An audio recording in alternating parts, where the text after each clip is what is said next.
we live yet? We want to make sure that we are live. Yes, sir. Yes, sirree. Let's see. Let's double check. Always got to double check. Make sure that we are live. Make sure people are rocking with us. And we are streaming. There we go.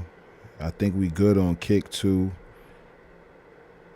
I think we good. Yeah, I think we here. I think we here. I think we all. Yeah, I think we here. So now is the time that I'm supposed to send out all of the links and all of that. You dig? Let's see. Welcome, welcome, welcome. Of course, some one-man band over here, so we gotta send out. We gotta send out the all of the links and all of that. You know, how's everybody doing? How's everybody doing? Yes, sir.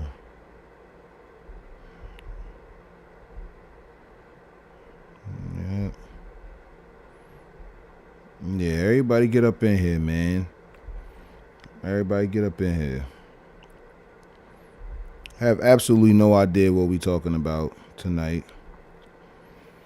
Figure we go over some more videos, you know.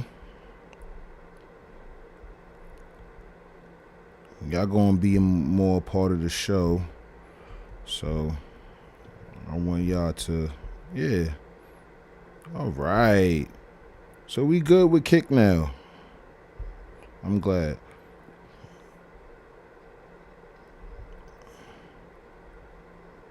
Yeah, so hold on.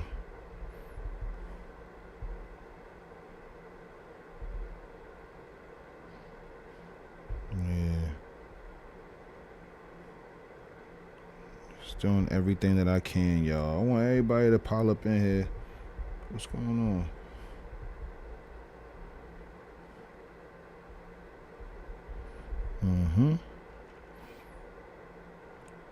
Yeah, I want to tell y'all about something too.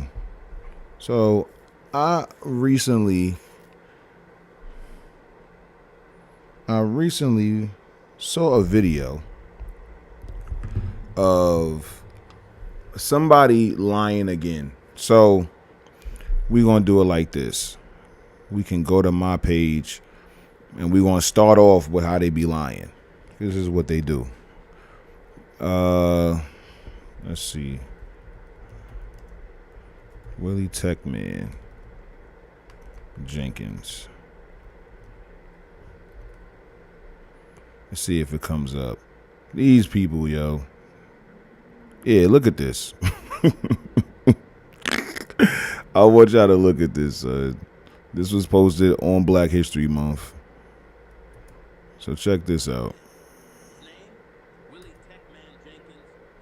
Oh, we gotta turn the volume up.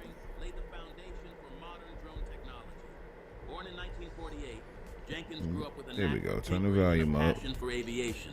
By the 1970s, he was working on all right, early let's wheel this all the way without back. This black man's brilliance. The drones we rely on today for everything from delivery services to disaster relief might not exist. His name, Willie Techman Jenkins, and his groundbreaking work in engineering laid the foundation. All right, before we even get into this, understand if the video was AI and they're telling you about some Black American history stuff, it's more than likely a lie. Real talk. It's a lot of lies. One thing that I've noticed when it comes down to what's going on, y'all? What's going on? Pile up in. What's up, Glasgow? What's going on, Perp?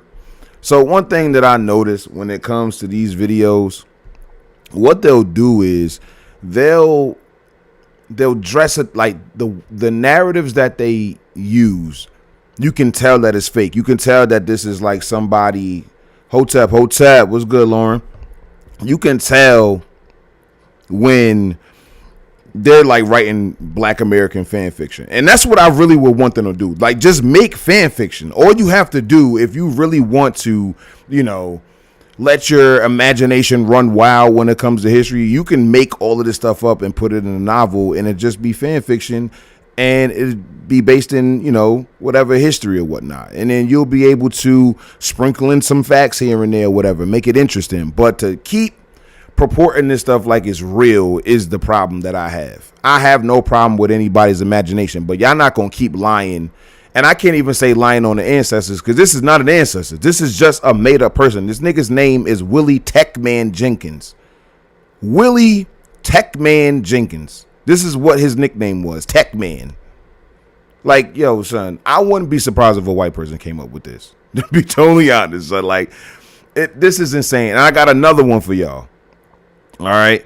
So one of the things that I've noticed, and we'll get into it in the second video, is that they create these narratives as like feel good stories to be able to be proud and all this other stuff. And, you know, somebody like me who studies this stuff and actually has the success stories that I can, you know, pull up and talk about and be hype about and stuff like that, like in real life, like real historical events that happens. These people don't read. I'm telling y'all right now, there is an epidemic of people who do not read.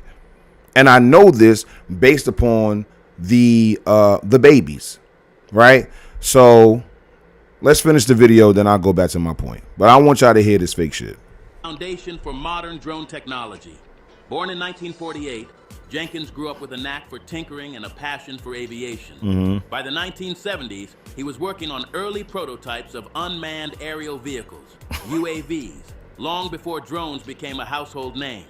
At a time when the tech world overlooked black innovators, Jenkins pushed boundaries. He developed advanced navigation systems and lightweight materials that allowed drones to fly longer and more efficiently. His work caught the attention of aerospace companies. And by the 1980s, his designs were being used in military and civilian applications. Jenkins' innovations didn't just revolutionize drones. They paved the way for industries like agriculture, filmmaking, and emergency response. Oh my God. Despite his contributions, Jenkins' name remains largely unknown. With over 50 patents to his name, his legacy is undeniable. 50 patents! His story is rarely told. Yo, nah, hold on, let's finish. Imagine where drone technology would be without his genius. I can't figure out why Willie Techman Jenkins is not more publicly known. Drop a comment if you think more. I can't imagine why Willie Techman Jones is not talked about more. I cannot understand why Freddy Krueger is not talked about more. I don't understand why the boogeyman in my closet is not talked about more. This is insane, son. This is absolute insanity. These people are out of their mind. So this goes back to what I was talking about. And yo, when it comes down to you, this is for you. If you come across these types of things where you want to believe it or you don't believe it at all, or whatever it is, and you have a suspicion, all you have to do is fact check this stuff. When it comes down to research, one of the things that you're going to get familiar with are keywords. So with this, when we talking about UAVs, he's talking about 50 patents, all of these different type of things, I'm going to look it up. First and foremost, the thing that I'm looking up is the name. There's absolutely no way that Willie Techman Jenkins is the name that he has, even among whatever small circle of people, right? And it doesn't come up. And when it comes down to actually doing the research, you're gonna become familiar with just reality. And when you look up Willie Techman Jenkins, all you're going to find are posts like this. You're not going to find anything. And this really speaks to a real issue when it comes to history that I have. There are people who think that history is hidden from them. Now, history can be forgotten, and I will be honest and say that up until a certain point, I had this same type of rhetoric. You dig what I'm saying? Like, I get it. And the reason why I say it was hidden was more so is because it wasn't told. in a public school forum or whatever. But when it comes down to the history, there is no history at all that you know of is hidden. Not one, because by definition, you wouldn't know about it. Now, there are some underpublished, lesser known things or whatever, but to say that the history in and of itself is hidden from you is a misnomer. So think about it. We're going to use this as an example, right? If this person, whoever made this story up, right? If they, let's just say this was a real story. If they got this story from somewhere, that means this history was told.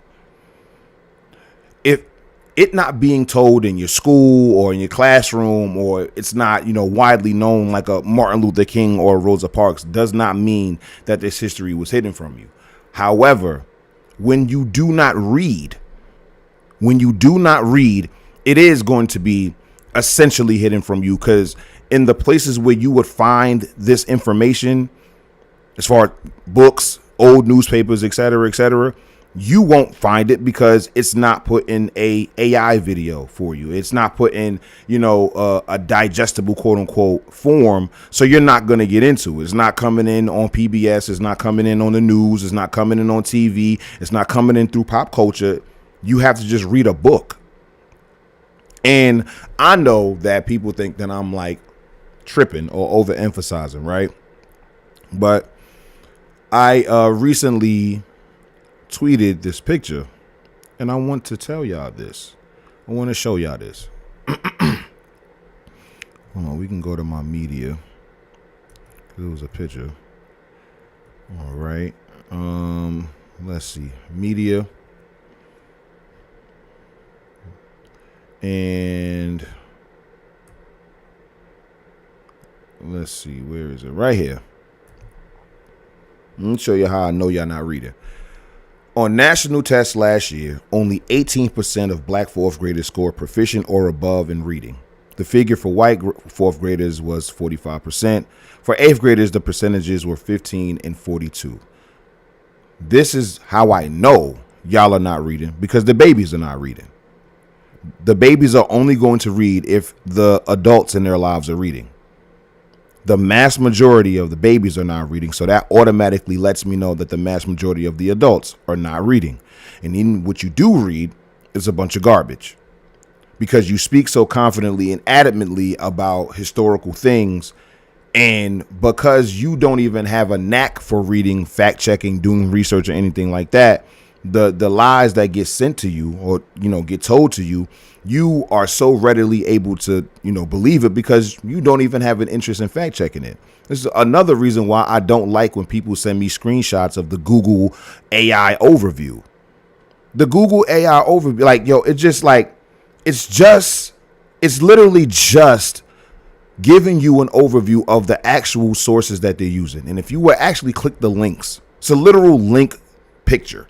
Like, it's a little logo of a link. If you actually were to click the links, you would see that these websites are Reddit. You would see that they're contemporary blogs by somebody on Tumblr. Like, these don't be reputable or credible sources, but because Google said it, you have now turned Google into a source. Google is not a source. Google is a database. Google is a place where you can, acquire information from, but Google itself is not a source. So when you lazy ass people send me screenshots of a Google AI overview, that automatically lets me know that you're not even interested in reading. You do not have the patience. You do not have the intelligence to even go forth on the source. You want to just have Google tell you what it is. You would rather have Grok tell you what it is instead of doing your own research. And I can tell you this right here. As somebody who uses AI for an assistance on my research, AI can be terrible when it comes to historical sources. Terrible. My relationship with AI and my research is, Grok, give me a primary source on X, Y, and Z. Whatever I'm looking up, whether it be black farmers, black politics, black churches, black culture, whatever it is, I want primary sources. I only use Grok as a person or a tool to be able to scour the internet for the things that I need, and then be able to do my own research based upon the things that it brings me. I do not take AI's word at, as gospel. That'll be dumb of me. It'll be dumb. We already know that when it comes to AI, it's incorrect all of the time. All of the time.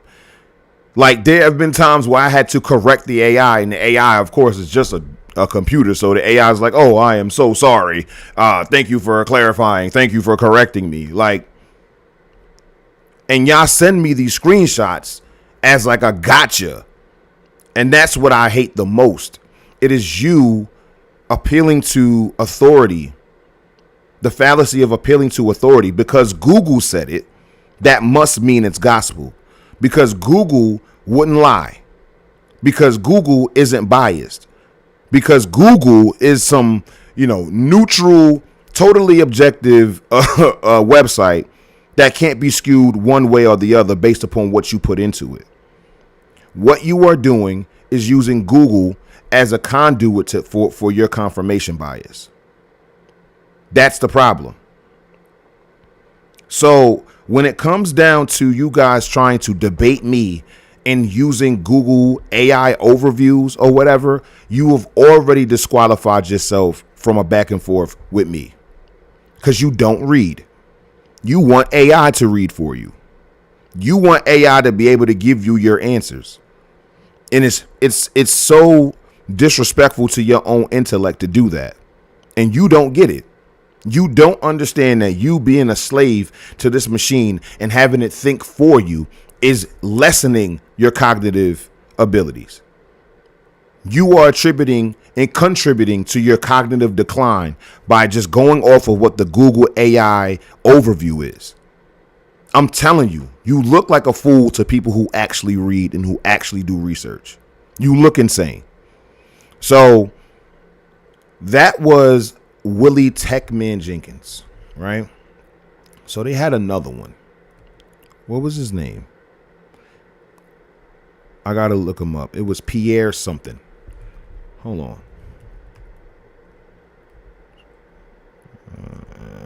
Oh, yes. Yep. That's what it was. That's what it was. Pierre Neptune. Pierre Neptune, son.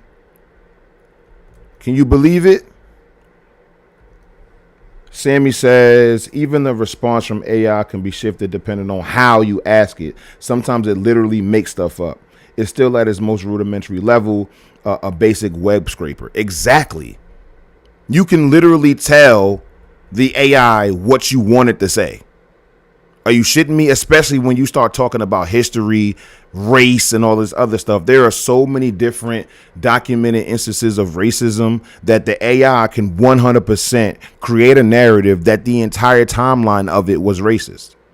You know how many times I'm looking for particular just objective, primary sources about what's happening in a historical sense, and Grok or Claude or whoever I'm using has to let me know that due to racial barriers and through the systemic racism and those other stuff, I did not ask for any of that. I asked you to give me primary sources, titles, and authors when it comes to this particular subject. I do not care about you trying to, put some type of contextual, rhetoric around it. I didn't ask for that. I asked for what I asked for. So, yeah. So y'all don't know this because y'all are smart and y'all don't, believe a bunch of bull. But did you know that a black man by the name of Pierre Neptune created Hennessy? So let's get into this one. This was insane. Richard Hennessy was 19 years old when he staggered onto the docks of La Rochelle with a hole in his leg and met Pierre Neptune. That freed slave. Now we gotta go back. Tonight, my brothers and I are going to tell you about the true founder of Hennessy. Family, just know it's not the white man's cognac. Richard Hennessy was 19 years old when he staggered onto the docks of La Rochelle with a hole in his leg and met Pierre Neptune. That freed slave was Pierre Neptune. much older than Hennessy, and he could see Hennessy was in a lot. Yo, hold on. Son, you got to check. Because they giving it to you. This is how I know we are going to be cooked if we don't read more. Because now the AI, they hitting you with the documentary style AI, son. They hitting you with the documentary style AI. And you know, if it's coming in documentary format, it got to be gospel. It got to be facts if it's a documentary. And this is insane. Pierre Neptune. I don't know a single black American mother that would name their son Pierre Neptune. First of all, Richard Hennessy. Yo, check. Yo, do y'all know a black American Neptune? I don't know anybody with the last name Neptune at all, son. Pierre Neptune? Like, yo, just write fan fiction, son. Just write novels and just make shit up, and you could be as creative as you want. I'm telling you, if you just let people know that this is a bunch of, fiction, and this is all made the hell up, then, yo, son, like, go crazy, yo. Let them know that a black man created Hennessy. Let them know that everything. And you know what? Listen, I know what they're doing. They're using the story of Ernest Green, who was behind the recipe for Jack Daniels. You know what I'm saying? And using that, being like, yo, not only did we create Jack Daniels, we also created Hennessy, an Irish cognac, by the way. Irish. But let's continue. Pain. So Pierre slipped him a clay flask of palm rum, laced with cola and grains of paradise. The warmth lit Hennessy's eyes, and instantly he begged Pierre to share how it was made. So Pierre did just that. For months, they rode the same barges up the Charente River. The whole time, Hennessy took as many notes from Pierre as possible. Hennessy promised Mr. Neptune a partnership, and he wanted to bottle it, and had the skin color to borrow enough to make it happen. Mm-hmm. Weeks later, Richard Hennessy filed the trademark alone and stopped responding to Pierre's letters. Hennessy even filed complaints that an old black man was harassing him. He bottled Neptune's method. He was filing complaints that an old black man was harassing him. Son, what? Yo, see, this is the thing. When it comes down to this quote-unquote hidden history, right? When you hear these stories, you have to understand, unless these people are time travelers, son, they are reading from something. When I tell you that Samuel B. Fuller said to Martin Luther King, like, yo, we need to buy the bus company, I read that quote from somewhere. I got it from somewhere. Now, I got it from an article that Samuel B. Fuller wrote, I want to say in the Washington Post or something like that. He wrote articles all the time. But like, when it comes down to, yo, this was said, this was done 100 years ago, 120 years ago, 150 years ago, 200 years ago. If you are able to tell me a quote or somebody saying something, that means somebody wrote down that quote somewhere. And I want all of you right now, go on the picture-in-picture, go on Safari or wherever you at, and just Google Pierre Neptune. We're going to do it in a second, but I want to just look at what comes up on the first page of Google when you Google Pierre Neptune. This is one of the most made-up names I've ever heard.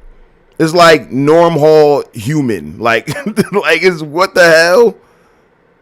I.C. Wiener ass name. Like, what the hell?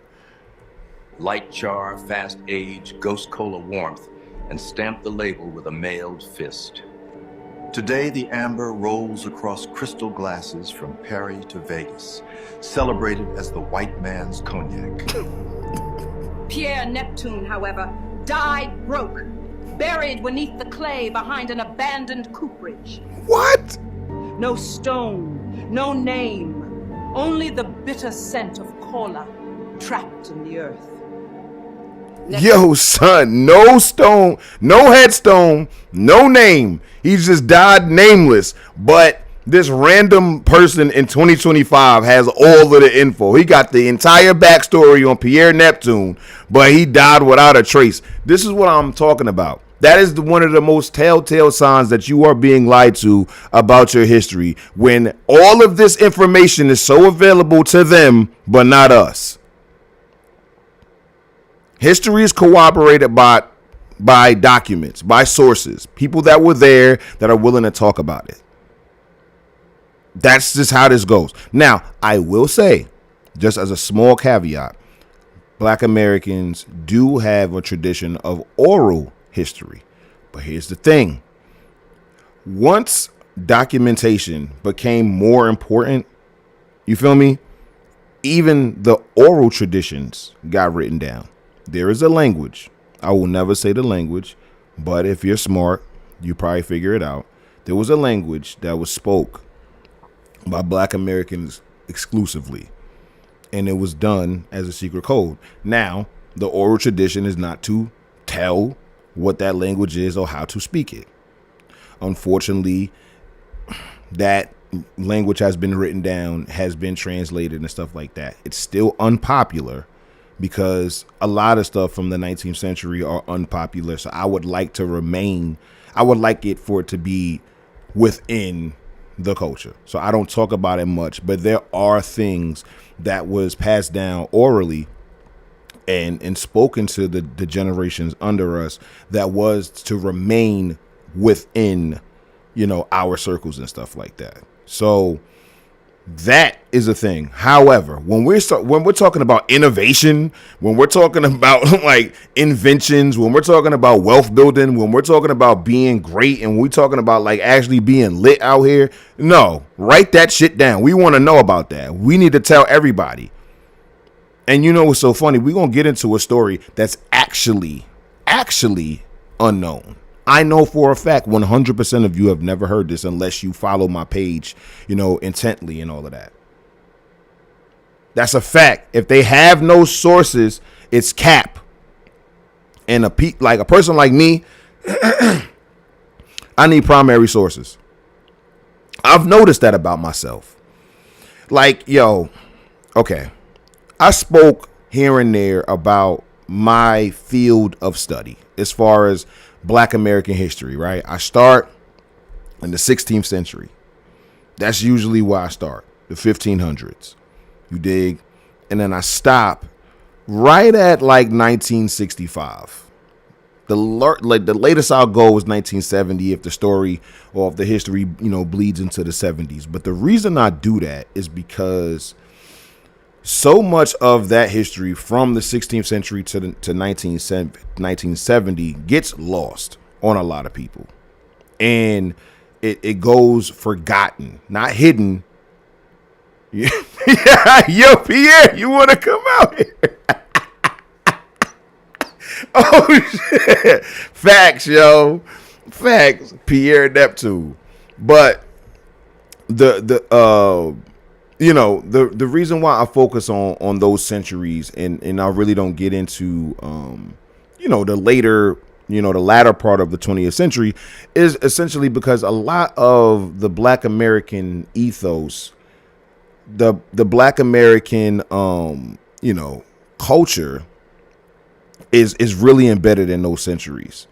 And you start to get away from it when you're going towards 1970 and beyond. Unfortunately, a statistic that I share all of the time is that Black American women were the most married from 1899 to 1970. There's so much. We looked at a chart in the last episode where starting in 1970, the poverty rates started to stagnate. They were on a downward trend, but it was choppy.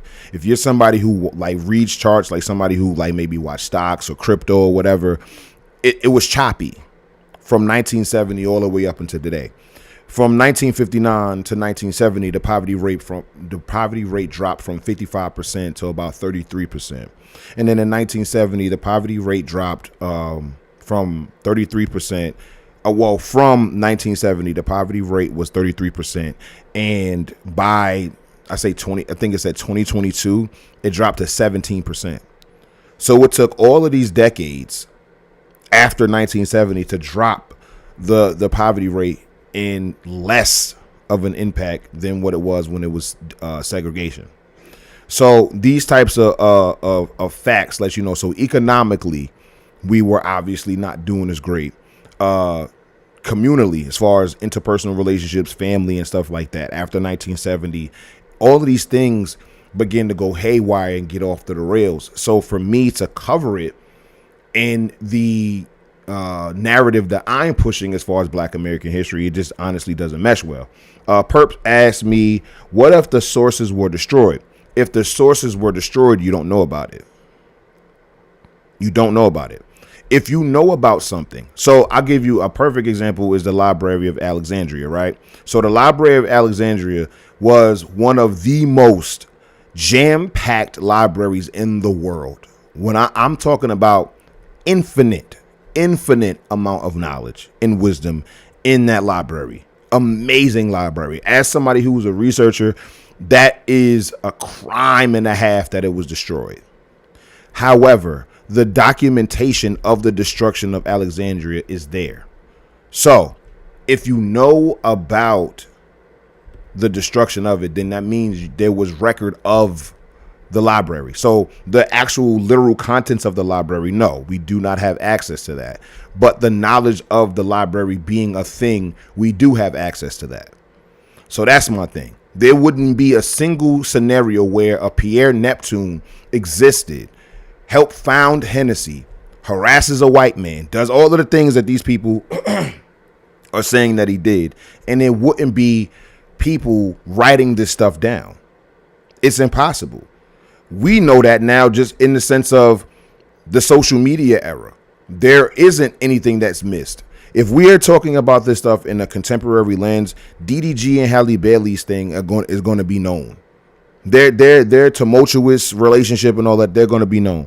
What's the son's name? Reverend Al Sharpton doing the support for Costco after the whole Target DEI debacle and all that other stuff. That's documented. All of these things are documented. So if you want to go back, if you're in the future and you want to go back and look at any of these stories, there's endless websites that's covering it. CNN, The Root, whatever it is, any of these websites that are reporting on it. There's video on it. There's social media posts about it. There's documentation of it. So even if you weren't there, you will be able to have some type of knowledge about it. So there is no way in hell that this story is real. And it made it all the way to 2025, and we don't have any written record of it. That's just how this goes. You cannot pop up with no sources whatsoever after however many hundreds of years or however many decades or whatever, and then have an entirely fleshed out story to where you could talk about the person's emotions. Like, you have to listen to what these people are saying. And I'm real keen on it because this is what I do for a living. This is what I research all day, every day. So when I'm speaking to a particular person's emotional state or mind state that will come across as subjective, I like to keep it as close to the source as possible. I am going to add my own storytelling source to it because I immerse myself in these stories, but I would never lie on the ancestors. I say that all of the time. So when I'm retelling a story about, Samuel B. Fuller telling Martin Luther King about the bus boycott, I am going to add my little conversational flair to it or whatever. But the sentiment of the conversation is what the source says. This is what Samuel B. Fuller said himself. So for me, there is no hidden history. There's only history you haven't read. I don't even believe, like, all of these different adages like, history is only written by the victors. That's not true. I wouldn't say that slaves were the victors of slavery at all, but there are literal slave narratives talking about all of the things that they went through. As a matter of fact, one of the leading causes for slave narratives was to abolish slavery. They had former slaves who either bought their slavery, were freed, or whatever it was while slavery was still going on, and wrote about their experiences to let the outside world know what's going on. Primary source, directly from the horse's mouth. This is what's happening on the plantation. So all of the people that were for the abolition of slavery would circulate these narratives. So when it comes down to, really wanting to know what was going on during a particular point in our history, as far as American history, I'm telling you that is written down. I was reading journal entries or diary entries from a black slave owner who talked about his troubles as a slave owner. Now, of course, we're going to be like, well, what cares? You're a slave owner that, you deal with what you deal with. But these are true facts. This is what's happening. And I also read narratives from white slave owners. I read narratives from everybody that was alive around that time, or every type of person that was alive. I've read overseer narratives. I've read slave narratives. I've read abolitionist narratives. I want to get as much information about this time as possible. That's just how it goes. How do you view sources and set framing aside? I will say this. So when it comes to my research, like I said earlier, I'm looking for primary sources. Now, if that person is telling the truth or not, you don't know automatically. You're going to have people who are going to create narratives and stuff like that for their own agenda. That's just something you have to accept when you're studying history. But you also can use other narratives going around. That's why you want to get viewpoints from pretty much as many people as possible from this era, so you can kind of do your own framing. So there's going to be bias. Like something as blatant or obvious is the slave owner narratives, right? I'm reading these narratives from slave owners, and they're obviously going to talk about slavery as a net good for slaves. And that's how they spoke about it. That the slave is too feeble-minded, too inept, too incapable to, live on their own or live on his or her own. So they must be under my control. And then they'll invoke the Bible. They'll do all of the things that they need to do to form their bias. But then you also have to be objective about this type of stuff. You can't obviously take this as at face value. You have to be able to think a little deeper. But what I will say is, this is what they truly believe. So whether or not it's all the way factual, this is what they believe, right? So one of the things that I do when it comes to my own research is I try to debate myself. That's the reason why, like, when it comes to debates on average, I don't go into debates thinking I'm going to lose, because I've already argued against myself before my opponent did. So y'all know how I'm big on Black American entrepreneurs, black banks, group economics, black capitalism and all this other stuff. I read black socialist books. I read black communist books. I've read neutral party books. So we can get into it, because this Pierre Hunter, or whatever his name was, Pierre Neptune, whatever his name is, nothing. We can get out of that. There was a book called Negro as Capitalist, right? And is written by Abraham Lincoln Harris. And his book critiques black capitalism. He's critiquing the black banks.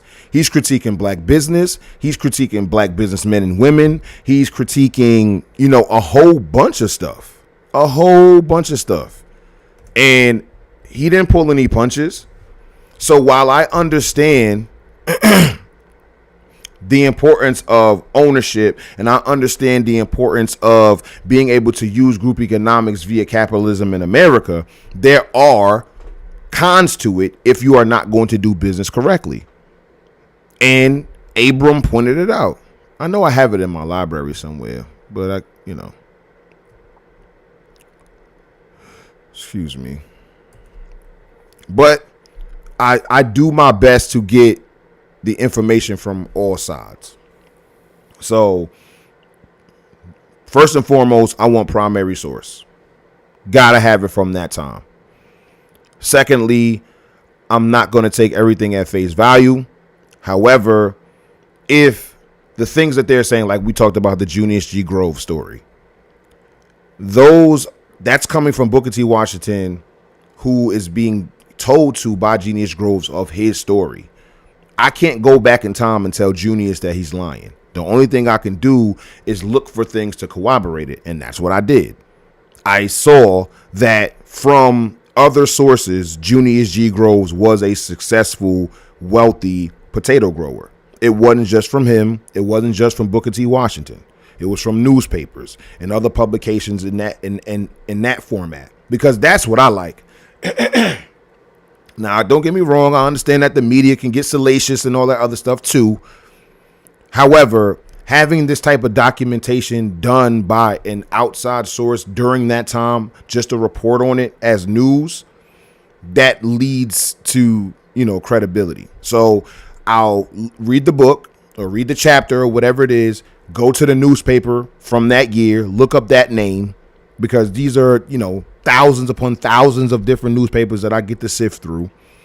And if the name comes up and then the article corroborates what's going on, then I got a solid source. That's how I found S.D. Redmond.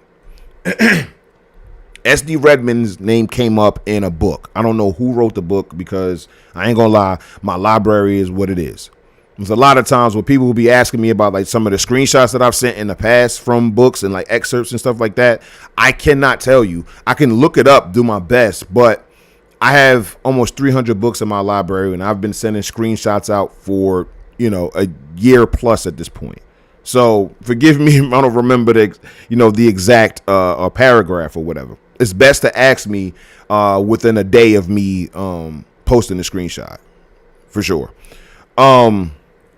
But I read S.D. Redmond's name in a book. I'm like, yo, who is S.D. Redmond? Like, it was among a list of like, different entrepreneurs or whatnot. So I looked his name up and nothing came up except this one little wiki page with barely nothing in it. And even when it comes to Wikipedia, for rudimentary reasons, I may read a little bit of it, but my main part of the Wikipedia page is the references. I go right to the references because Wikipedia could have misinterpreted the quote. It could have, had some misinformation in there. So I like to go all the way to the references to just double check the sources myself. And that's another place where I get certain books, because certain times Wikipedia will have primary sources in their references. So anyway, I see that S.D. Redmond is like barely mentioned. So what I do is I go to the newspapers and I type in his name, and he's coming up crazy.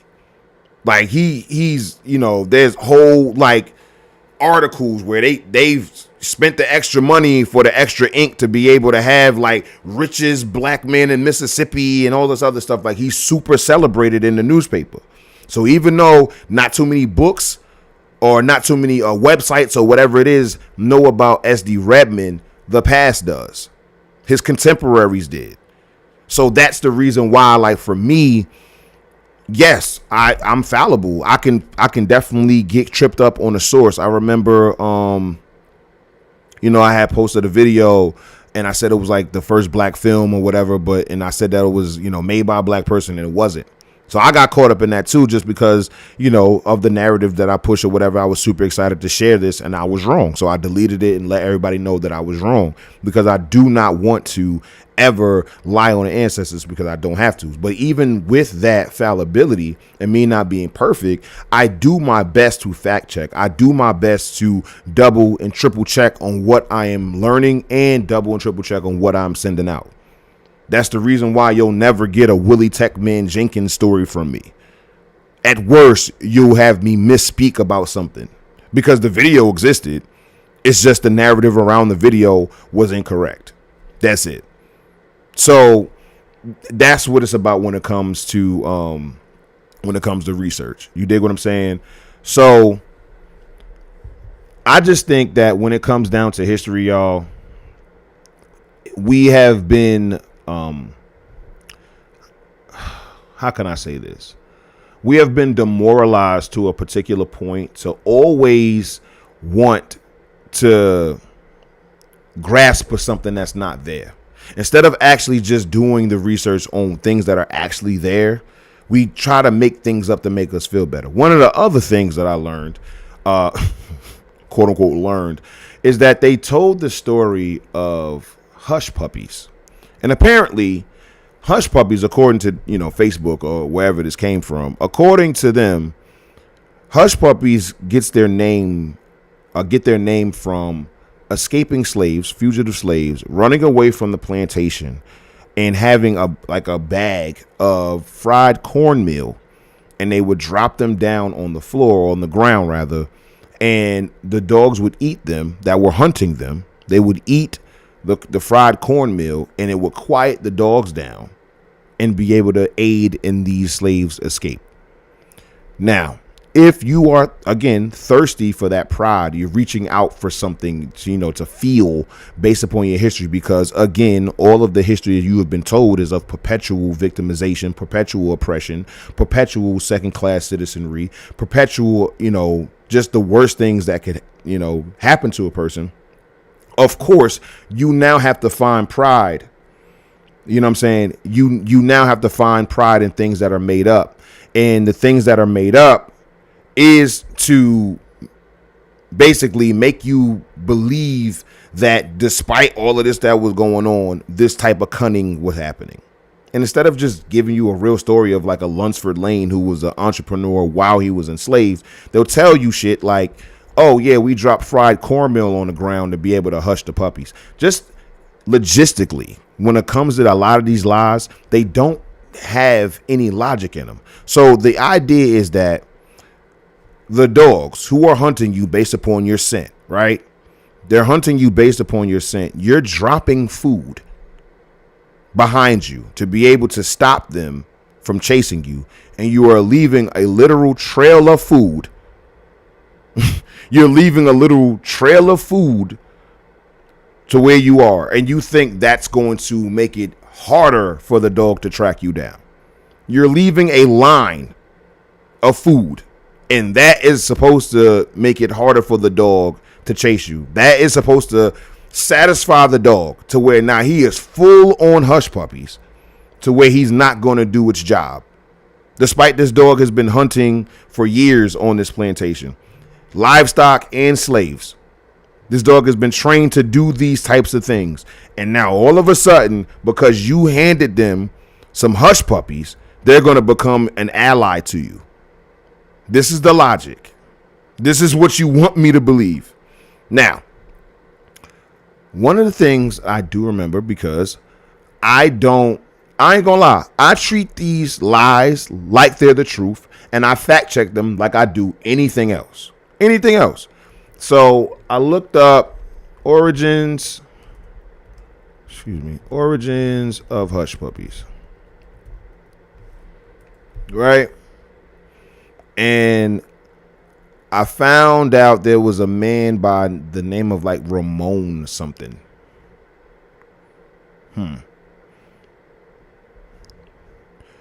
And this story is the true story is way better than the fake story. I want to see, his name was like Ramon or something. What's his name?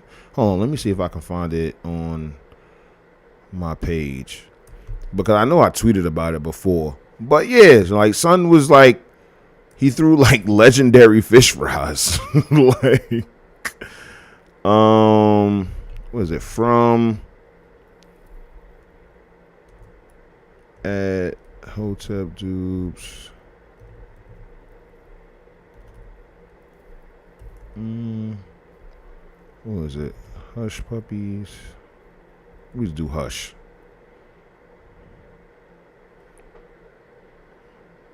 And of course, we get in a bunch of other Hotep stuff.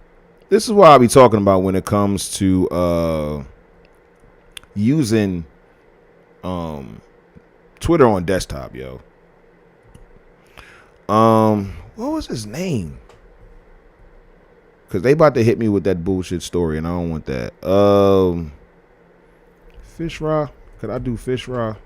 Maybe that'll help.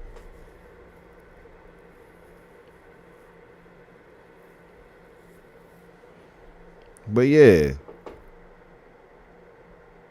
See, look what. See, this is the perfect example. Google AI overview. Hush puppies, a staple of southern fish fries, likely originated from the practice of cooks tossing fried cornmeal dough to dogs to hush their barking during fish preparation. This is what I'm saying. This is what Google would have told you. It's ridiculous.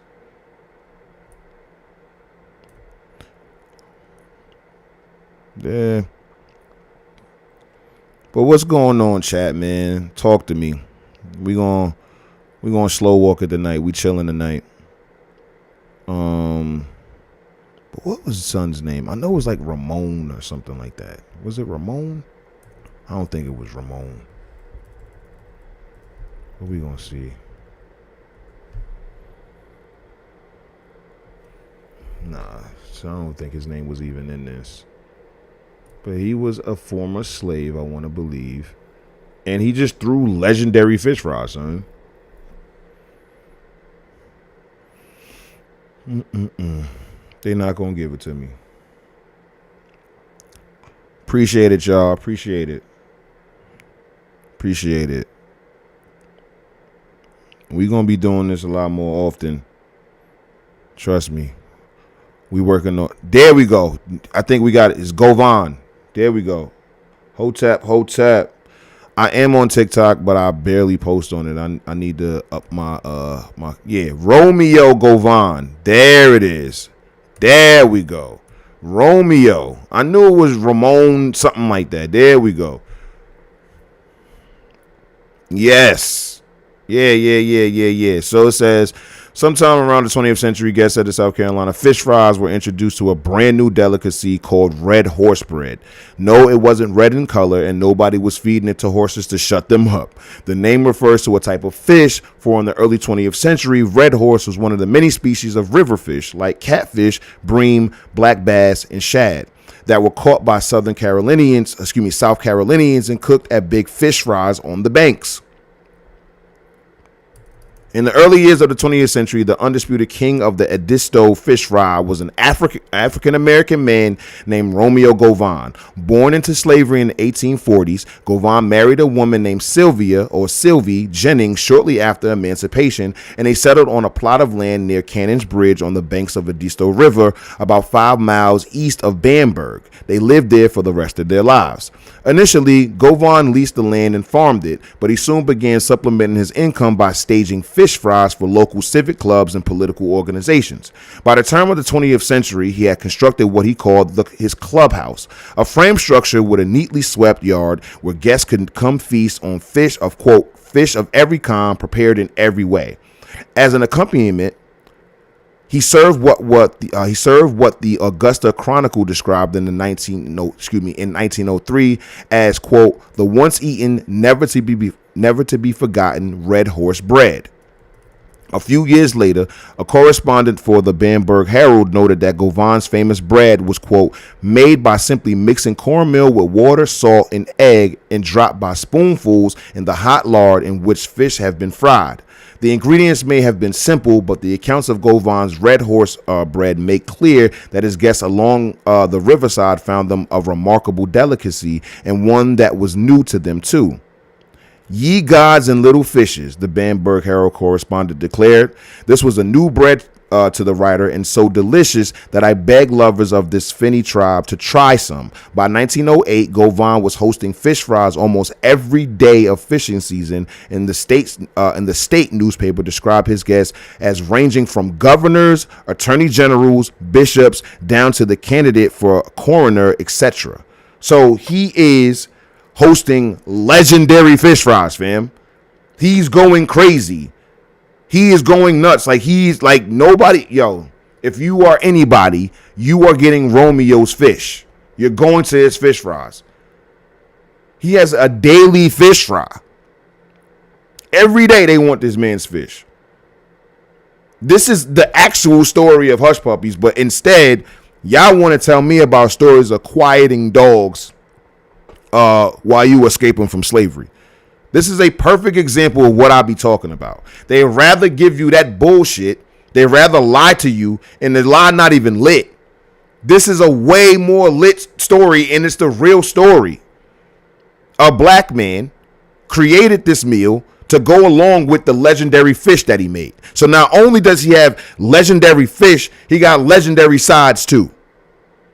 This is way more fire. Way more fire of a story. Why y'all not sharing this on Facebook?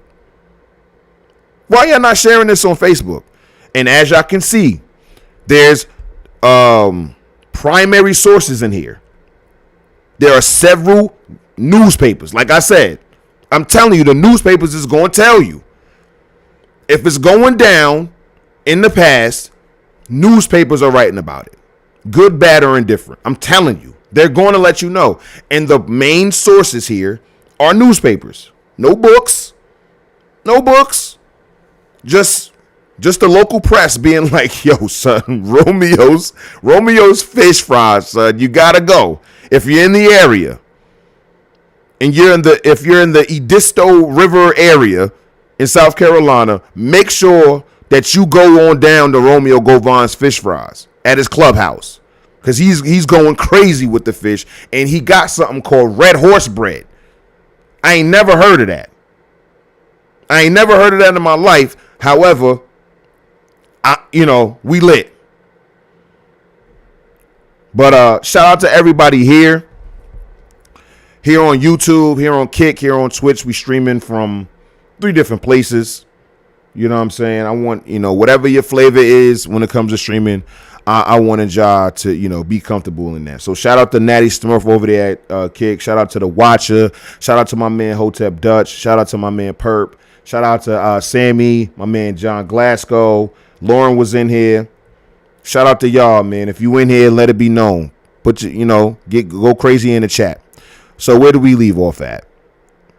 Though he never directly asked for payment, the gratuities he received from these events allow him to purchase the land outright by 1910. Romeo Govan died of Bright's disease in 1915, but his talent as a cook left a substantial legacy to his family. His wife Sylvia sold part of their land along the Edisto River in 1918 for $2,500.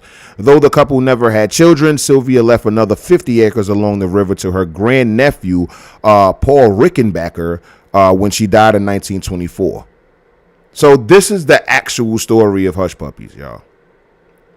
The actual story. You dig? So I wanted to go over some more of the videos.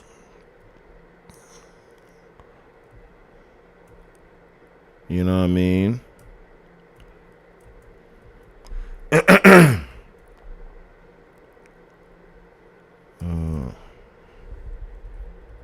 Go to Hotep Histories page.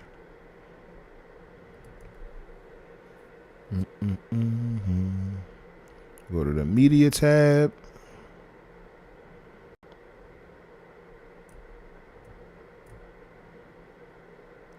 Okay. So we talked about Jeremiah G. Hamilton. Are y'all ready to talk about black slave owners? Like, are y'all actually ready, or are y'all gonna be triggered if we talk about black slave owners? Y'all gonna say I'm a coon if I talk about the black slave owners? Y'all gonna say I'm off code? I just want to know now.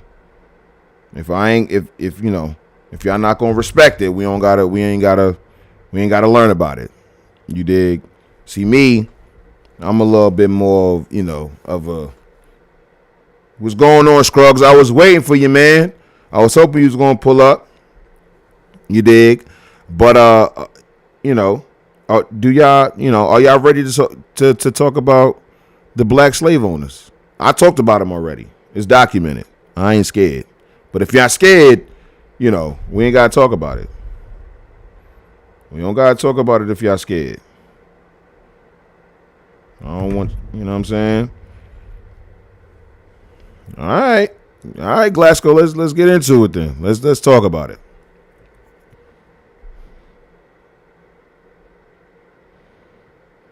What's shaking, everybody? President Hotep Dube said, and today we're going to be talking about William Ellison Jr. Now, William was born enslaved as April Ellison in Winnsboro, South Carolina in 1790. He was originally named after the month he was born in, and from the ages of 10 to 16, he apprenticed as a blacksmith, a carpenter, and a cotton gin maker. He worked, but most of his earnings went back to his slave owner. He would eventually save enough money to purchase his freedom, and in June of 1816, April bought his freedom and changed his name to William after his father and former slave owner. In 1817, William moved to Sumter County and established himself as a cotton gin maker. At first, William employed and paid fair wages to artisan freedmen, but this business practice would soon show to be a problem. William's profits were obviously significantly less than his slave-owning counterparts, so the solution was clear and obvious to William.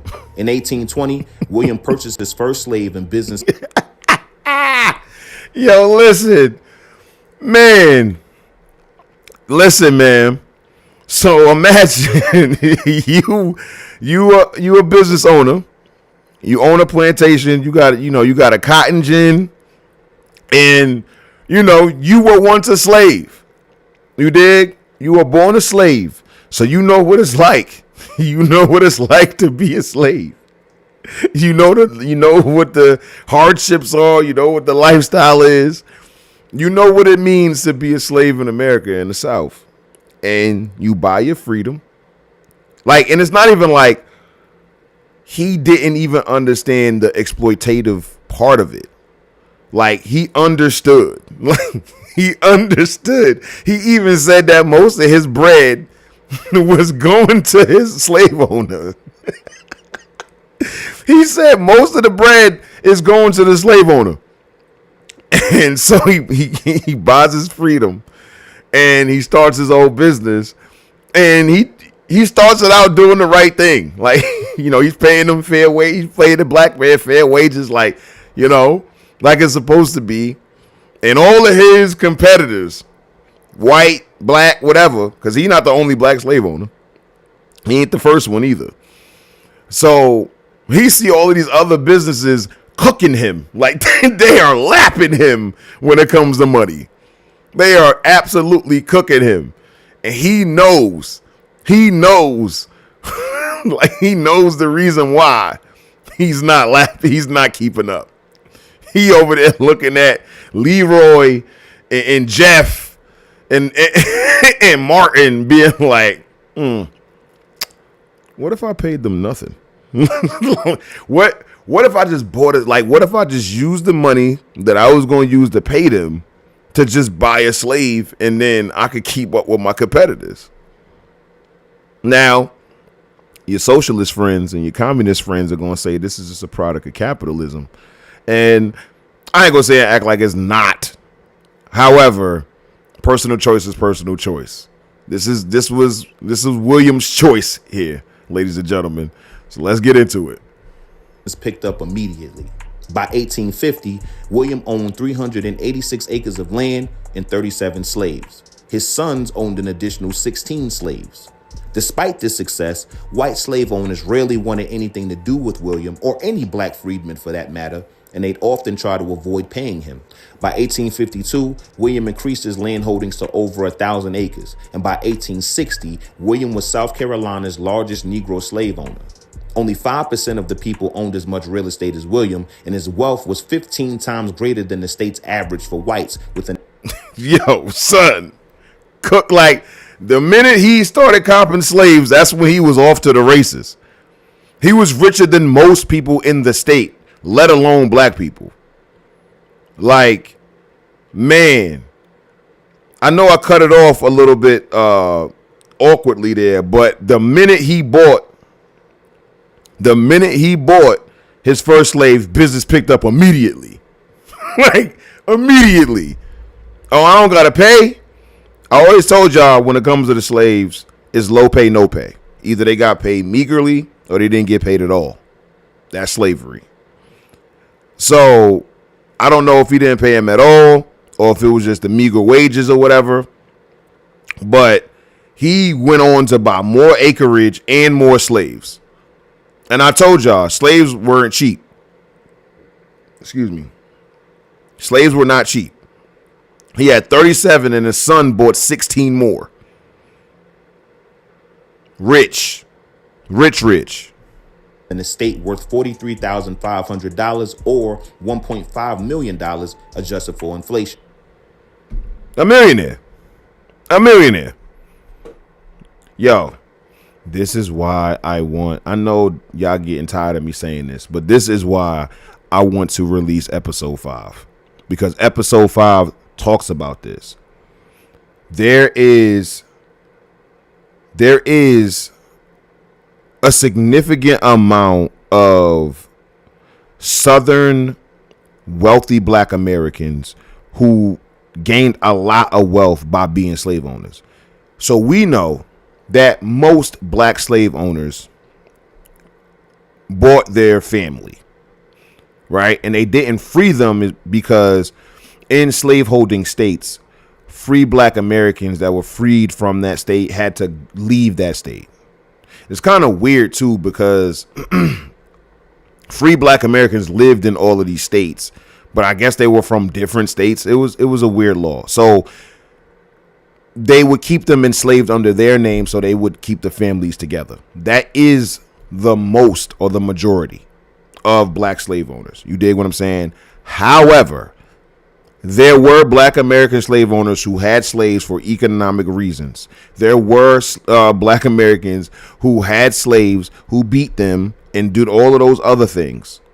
And in episode 5, I have direct quotes from that era talking about the treatment that black American slave owners, gave to black slaves from the slaves some of the time. Like as far as the primary source. William owned more slaves than 99% of all slave owners of the South at 171 slaves. They probably had to pay taxes if free. I wouldn't be surprised. Like, I know when it came down to having the right to vote, you had to black Americans had to pay a poll tax and had to take a literacy test and shit like that. So I would not be surprised if there was some type of tax that they had to pay for being free or whatnot. I'm not all the way sure about it, but it doesn't sound far-fetched. But yo, I know that because of the sensationalism of our history when it comes to the oppression or when it comes to the subjugation of black Americans, and especially having these, extreme stories and stuff like that happened, that came out of slavery, that it is easy to assume that slavery was more than what it was and less than what it was in certain areas. So this is not to say that, brutality and stuff didn't happen, but this is also to speak on the sheer just numbers. I told y'all before that when it comes to white slave owners, 23 to 25% of white people in the South owned slaves at the height of slavery in 1860. That's a fact, right? And the average amount was, I want to say, 1 to 9 slaves. So if you have somebody who has over that, you are now getting further and further up the percentile. So when you have over 100 slaves, you are now in the 1% percentile when it comes to slave owners, period. That's how that works. And I know a lot of people, we have been fed images of large plantations with dozens, if not hundreds of slaves on it. So now that becomes the baseline for what slavery is in America. And that's not true. It's not even to downplay whatever the severity of it was, because slavery is bad, duh, right? But when you are thinking that the average slave owner is owning dozens and hundreds of slaves, it takes the reality out of it. It removes the reality, and then now you can lead off of your imagination and emotionality about it. So now every white slave owner had 200 slaves on their plantation, 99 or 75 slaves on their plantation. And it's no, on average, The average slave owner had 1 to 9 slaves, or 1 to 6, or something like that. This is not absolving or saying that slavery is okay because the numbers are smaller, but it gives you a dose of reality. So when you hear that a black man owns over 100, almost 200 slaves, you now have this stuff in perspective. Are you honestly going to tell me that this man had almost 200 family members? Or was this black man using his slave labor to enrich himself economically, just like every other slave owner? It's the reality of the thing. And I think that is what allows me to navigate 21st century racism or 21st century barriers or, opposition or whatever you want to call it the way that I do, because I do not overemphasize it in my life. I don't overemphasize the pitfalls or the, external opposition that I have in my own pursuit of my own life. I recognize that they are there. I do things to be able to get over it, under it, around it, or whatever it is. But I am going to continue to pursue my pursuit of happiness and my pursuit of liberty, my pursuit of prosperity.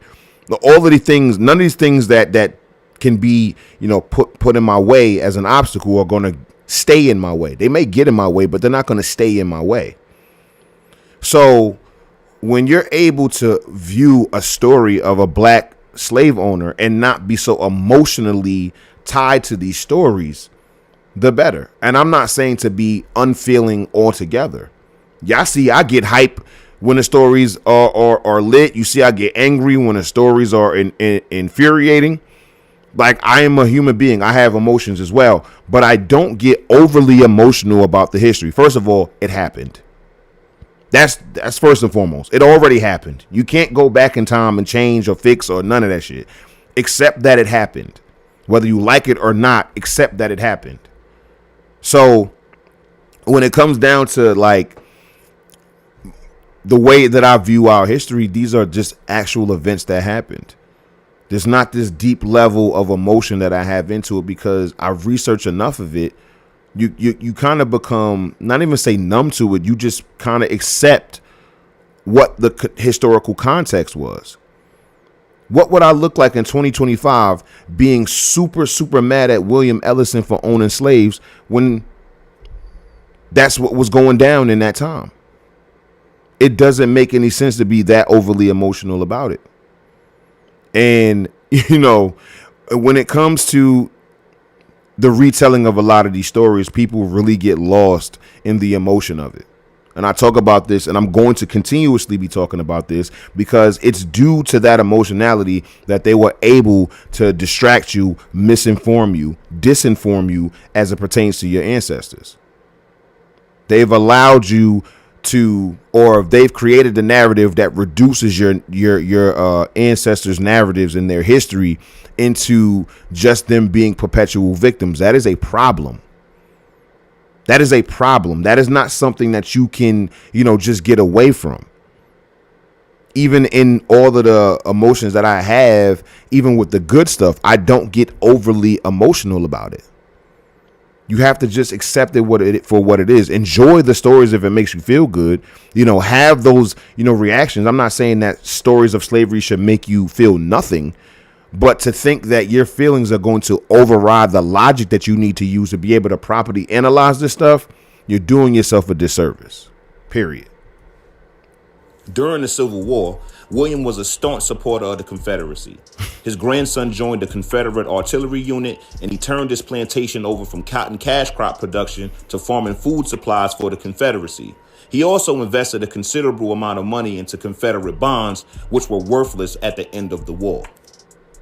So yeah, son was a staunch Confederate. His name is William Ellison. William Ellison.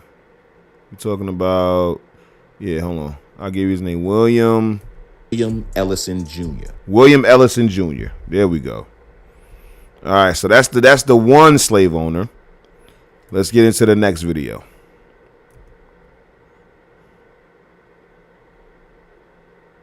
President Hotep Dube said, and today we're going to be talking about the Black American role in the ownership of slaves in America. Now, according to the 1830 census, 3,775 free Black Americans owned 12,760 slaves.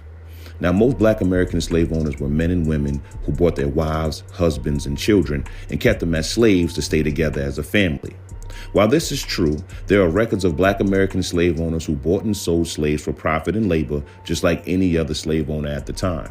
Take, for instance, Justice Angel and Mistress L. Horry. These two were wealthy Black American slave owners from South Carolina. Together, they owned 168 slaves. Since the majority of all slave owners only owned about 5 to 10 slaves, Angel and Horry were considered slave magnates. This was a couple. This was a dynamic duo of Black slave owners. So, we talk about Junius G. Groves and his wife. We talk about Philip A. Payton Jr. and his wife. We talk about Frederick Douglass and his wife. We talk about all of these different men with their wives, building wealth or, making moves and all this other stuff. And Angel and Justice were out here owning slaves, 168 of them.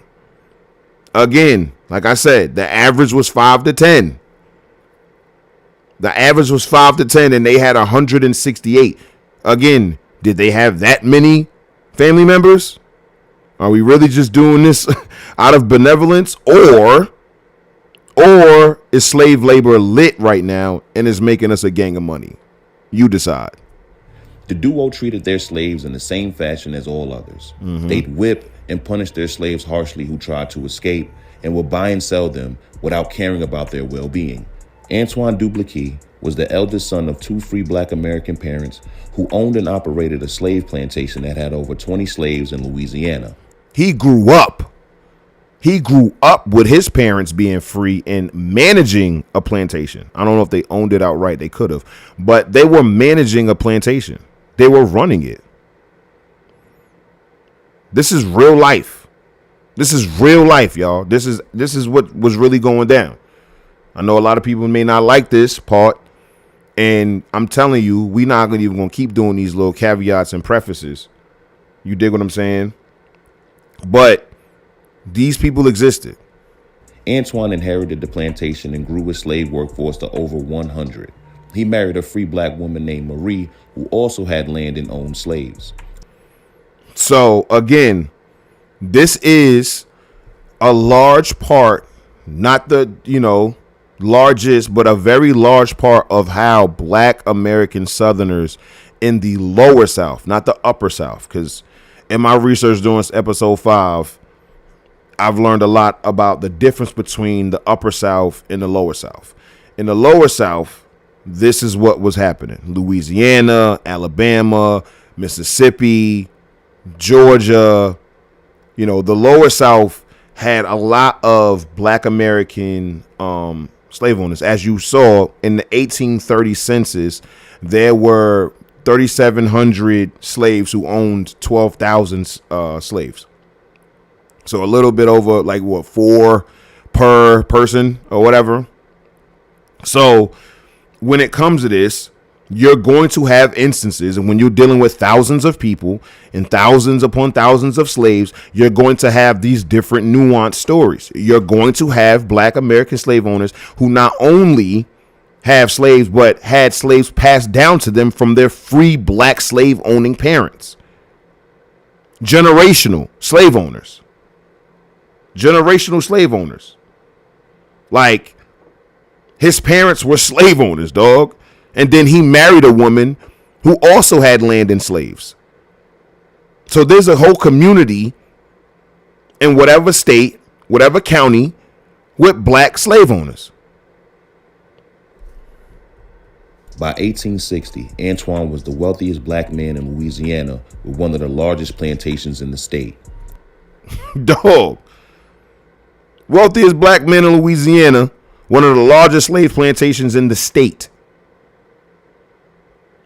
Like, all I'm saying to y'all is, when it comes to learning your history, it behooves you to get all of the facts. It behooves you to get the whole story. Now, I know there's going to be somebody in the mentions or somebody in the comments when I clip this up and all this other stuff making snide remarks either about this is why black people shouldn't get reparations, or a black person being mad at me for telling this story because this is going to hurt their chances somehow of getting reparations. So let me be very clear. No matter what, because this has already happened already, there is nothing that is going to erase the fact that the large majority, the overwhelming majority of slave owners in America were white. Period. There is no fact that's going to be uncovered, unearthed, that's going to refute the fact that this was a majority of white thing. Black people absolutely participated in it. Up to 3,775 people. But that does not compare to the 23%, almost a quarter, 1/4 of all white people in the South who owned slaves. Since 1900, 90% of black Americans lived in the South. And at 1860, there were 4.5 million black people in this country, 4 million of them being slaves, only 500,000 of them being free. So out of that 500,000 free black Americans, only about, almost, let's just round it off to 4,000. Only 4,000 owned slaves. So we're not about to play this game. We're not. So if you're worried about the, the existence of black slave owners, hurting your chances at, petitioning and fighting for reparations, don't worry. And if you're one of those people who are thinking like, well, we don't owe reparations at all because there were some black slave owners, all of you guys can just rest at ease. Like, none of that is going to stop. These are just the facts of the matter. This is the real history of America, period. We're just giving you the real facts. He later became state treasurer. Anthony Johnson was the first Negro. All right, so off the rip, I have to say that this is not Anthony Johnson. This is not Anthony Johnson whatsoever. And I want to say that's not even Antoine Dupliquet, but I could be wrong about that. But I know for sure that this is not Anthony Johnson. As a matter of fact, I should have known this because in the era that this is taking place, this is more of a drawing, but a photograph of him would not be available because photography was not a thing. But we're going to get into this story because it is a real story that actually happened. Landowner and indentured servant contractor in the 13 colonies. Anthony owned 5 servants, with one of them being named John Kaser. Anthony purchased John's contract where he'd worked for him for a maximum of 7 years. Another landowner, Richard Parker, learned that Anthony had held John longer than the 7 years and threatened Anthony to free him. After learning that Richard just put John on another 7-year indenture, he sued Richard to have John returned to him, but for life. The courts ruled in Anthony's favor, and John Kaser was returned to Anthony, not as a servant, but as a slave for life. So this is, one of the stories I'm pretty sure that y'all have seen being shared and stuff like that online. This did happen. Basically, y'all heard the story. Anthony Johnson was keeping a slave longer than the indenture was supposed to be. His neighbor or somebody else found out about it, tried to pretty much extort or blackmail Anthony into, freeing him. And then all he did was just buy the slave himself to keep him. This landmark court case in 1654 set a legal precedence for indentured servants to be owned for life instead of just a maximum 7-year term that they were used to. Right. So on top of this, I know a lot of people look at this story as the first time a slave was held for life, but that's not true. There was a white man by the name of William something shortly before all of this happened who in court said that slaves were going to be slaves for life. But this court case did, because of how laws work in different states and stuff like that, this was a landmark case. It was used as a way to be able to prove or justify lifelong slavery. That is a fact. So that's black slavery. Any questions about that? I thought I saw questions in the chat. Let me see. Thought I saw a question.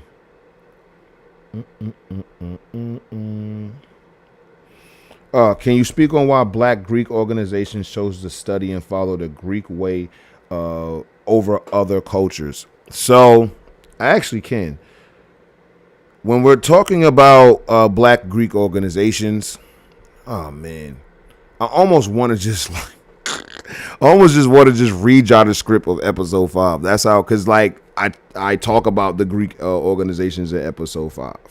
I even found like the ritual books for a couple of the frats and a couple of the sororities and all of that other stuff where they're talking about their initiation ceremonies and all of the different things that they're doing. Like I did a deep dive into Black Greek organizations, the Divine Nine, and I also did, a deep dive on the Boule, the Grand Boule, Sigma Pi Phi, and all of that. So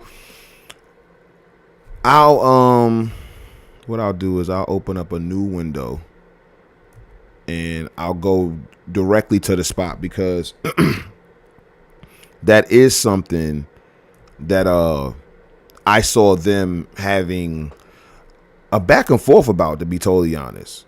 You know what I'm saying? Like they talk about how, yes, this is Greek, but it also is African. Like man, the history gets deep. It gets deep. So real quick, I'm behind the scenes. That's why y'all can see my mouse moving. Excuse me. I'm behind the scenes. Hopefully I sound better tonight than I did the last stream. My voice was super hoarse. And I got some water here tonight. You know what I mean?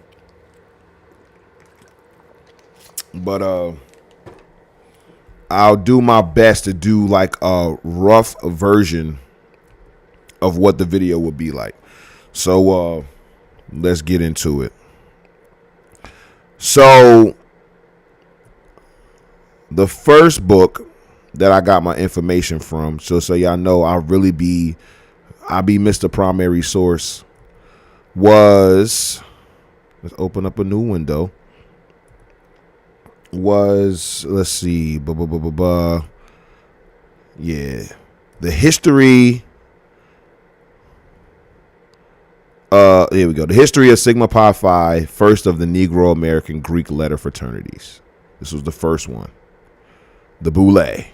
Everybody knows about the Boule. So let's go to that book. And y'all are going to see how I do my research. This is what we're going to do. So this is the title of the book, right? And I'm pretty sure some of my researchers already know what I'm about to do next. Boom. All you got to do is add PDF to the end of that thing and get the clicking around, get the looking, see what you can find. See? No, not interested in AI mode. No, thank you. So, we got Hathy Trust. That's a good website. We can get into that. Let's see. They usually have the whole book. So y'all getting to see, behind the curtain how I do my research. Boom. Here we go. Charles H. Wesley was a historian and a member of the Boule. This was the 50th anniversary edition. I have this copy in my phone. So he's doing, just an overview of the entire history. He talks about the different chapters being created, all of the, different cities that they started in, and, how it started with, was it Henry McKee Hinton or something like that? Henry McKee Minton, and all of these different things. And they talk about, where are you at? Yeah. You see what I'm saying? See, this is Charles J. Wesley. Hold on. Join me. This is Henry Minton. This is the founder of Sigma Pi Phi. This is the founder of the Boule. Okay. So we can keep going. Boom, boom, boom. And we can go to the contents of the book. Come on and load up. We're gonna learn about the Black Greek organizations. So dang, why is it not loading? Let's see. Is it just a blank page? Yeah. We was gonna be there for a minute. So here's the contents: the historical background, the period of organization, the first steps in expansion. Like it goes through, the whole history. Right. So let's go to page 15. Boom. Says the origin of Sigma Pi Phi in Philadelphia, Pennsylvania is paralleled by similar organizational developments in Negro life, both in this city and other parts of the United States. Now, understand, this is a pro-Boule book. Remember we were talking about bias earlier? Charles H. Wesley is not going to be talking, speaking any type of scathing information or any of that shit against the Boule. This is the official, so to speak, history that they are pushing as far as the general public. Like, that's why they made this, so that you're not going to get anything that they don't want you to know, period. So that's what this is about. But what we can do is Sigma. See, it's already in the recents. Sigma Pi Phi ritual. Is that in here? Because if not, we can go right to Alpha Phi Alpha. Okay, no problem. We'll just go right to Alpha Phi Alpha then. Because Alpha Phi Alpha has a ritual book, and they speak on their iconography and their symbolism. As you can see, all of these are purple. As you can see, they're all purple. I'm clicking everything. I need to get all of the info. You hear me? Let's do it. This might be, I think that's that. Oh no, here we go. Boom. Boom, y'all. I hope y'all paying attention to how I do my research. Boom. Chapter copy. Got it. 8 pages. Let's get into it. This is the official ritual of the Alpha Phi Alpha fraternity. We got it. So let's see what they have to say. This is all from them. This is primary source from them. It may have a bias, again, because this is their book, but they're just letting it be known. So let's go. This is the first collegiate black fraternity. Sigma Pi Phi, excuse me, was non-collegiate. It was not created in a college. There is no college associated with them at all. As a matter of fact, they were all of the different chapters and all of that were formed outside of a college. They were just college educated men, doctors and stuff like that for the most part. So Alpha Phi Alpha is the first one in the collegiate sense, and the collegiate was, of course, the Divine Nine. So this is the first of the Divine Nine.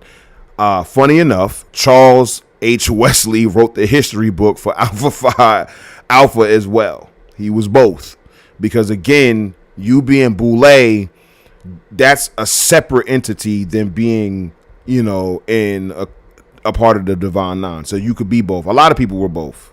If I'm not mistaken, W.E.B. Du Bois was both. Martin Luther King was both. Thurgood Marshall. Like, there's some notable people. And that's where the whole,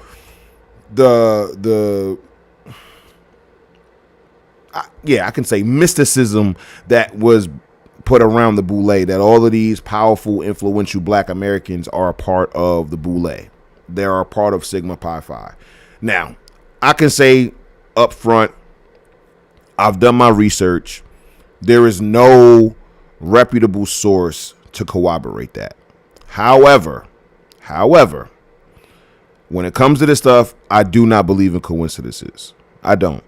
I am not going to sit here and be naive and think that all of these powerful men and women in Black America are coming together based upon their fraternal affiliations and dedications and stuff like that, and they're not able to plot, organize, move large swaths of black Americans for their agenda. There's no way you're going to get me to believe that. So in the same way that I can objectively say, no, I did not find any reputable source that speaks on this is what the Boule or the members of Sigma Pi Phi have done to sabotage this, that, and the third based upon their agenda for black America.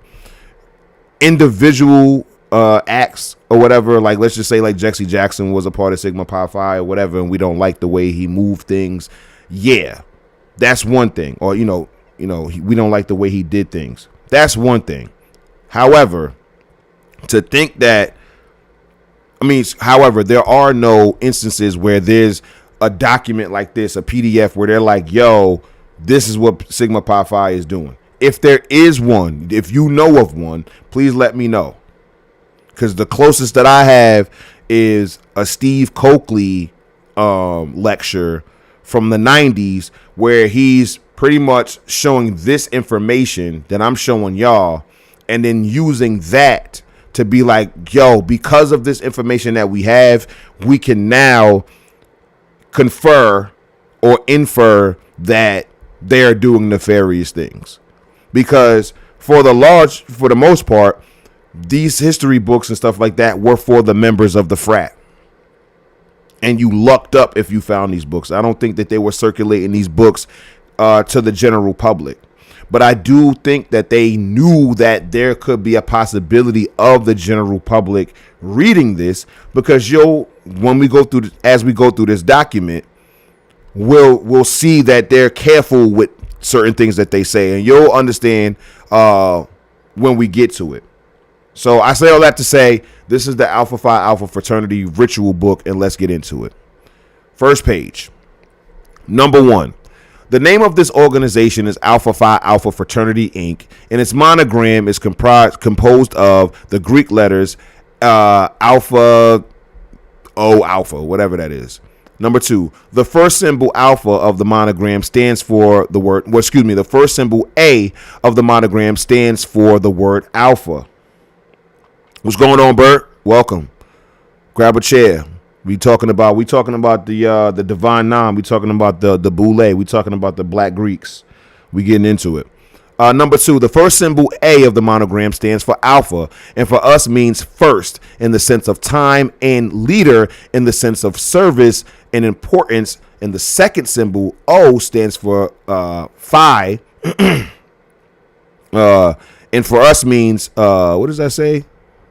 Freighter or brother, or fratres, or fratries, or brotherhoods. And the last symbol Alpha stands for the first letter Alpha in the Greek spelling of the word Ethiopians, i.e. Etiotes and Ethiops.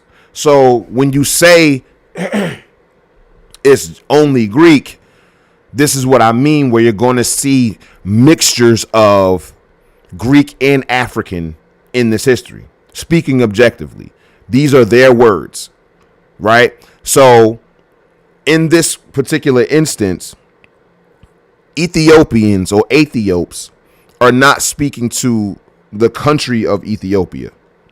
They're speaking to the region, more specifically like Northern Africa, like that whole area.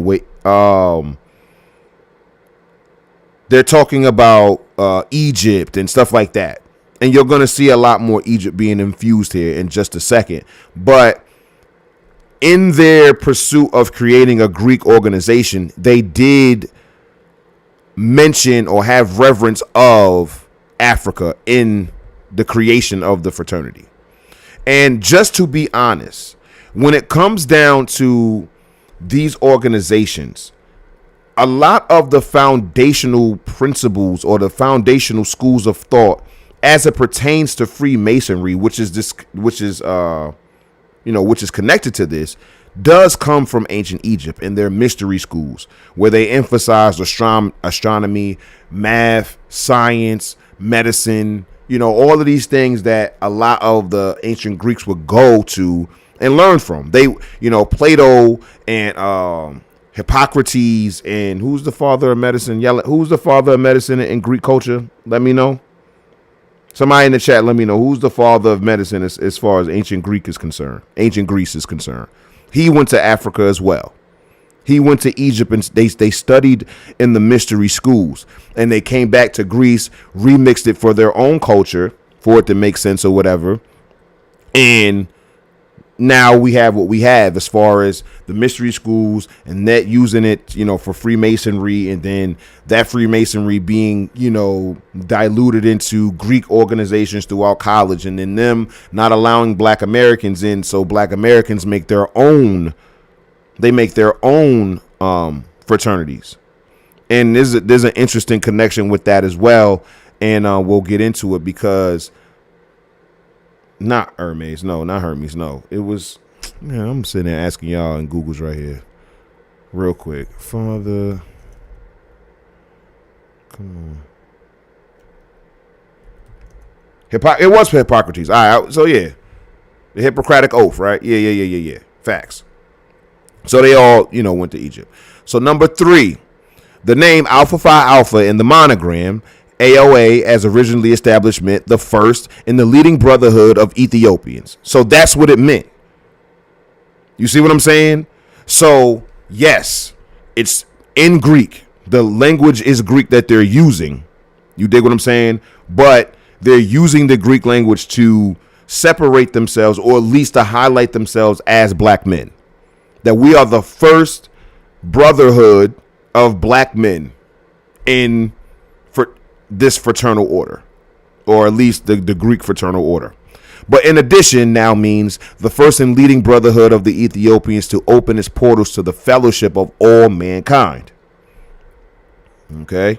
And again, you're not going to hear any scathing or disrespectful things in this. This is their ritual book for their brothers. So they're not going to say anything disparaging about themselves at all. But they do have rules. Okay. Number 4. We have chosen this name for the following reason. So they let you know. The word Ethiopian refers to a people who are among the oldest inhabitants of the earth, the fathers of Egyptian civilization and religious culture. They're talking about the original man. They're talking about the original Black man on earth. Number 5, the Sphinx of Gaza in Egypt, particularly its head, is our emblem.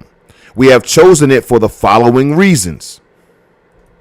The Sphinx of Gaza is the oldest, the largest, and the most magnificent statue of its kind in the world, and therefore typifies the history, the size, and the position of our fraternity. The Sphinx is carved of one soul, an unmoved piece of stone, and thereby typifies the spirit of solidarity and unity, which are outstanding ideals of our fraternity. The Sphinx has, the Sphinx has the body of a lion, which symbolizes strength, and the head of a man, which symbolizes wisdom, another of the cherished ideals of our fraternity. The head of the Sphinx is of an Ethiopian cast, thereby symbolizing the ancient and honored peoples of mankind. The Ethiopians were the leaders in their day. Now, you'll have a lot of guys who study Kemet, for real, like Shaka Atmos, like Dr. Inky, they can tell you about Kemet for real, like the way I could tell y'all about 18th century, 19th century Black America, 17th century Black America. They can tell you about ancient Kemet. They can tell you about the day-to-day operations. They can tell you about the mystery schools. They can tell you about all of the things that they were doing out there. They'll conceptualize it. I've heard them say on more than one occasion that Egypt essentially was like the New York City of the world. Everybody and all throughout the Nile Valley civilizations, they went there to study. That was where you went. Just like we have foreign students coming to America and coming to, these prestigious schools and learning. That's what they did. They came to the Egyptian mystery schools and learned astronomy. They learned medicine. They learned mathematics and science. That's what they did.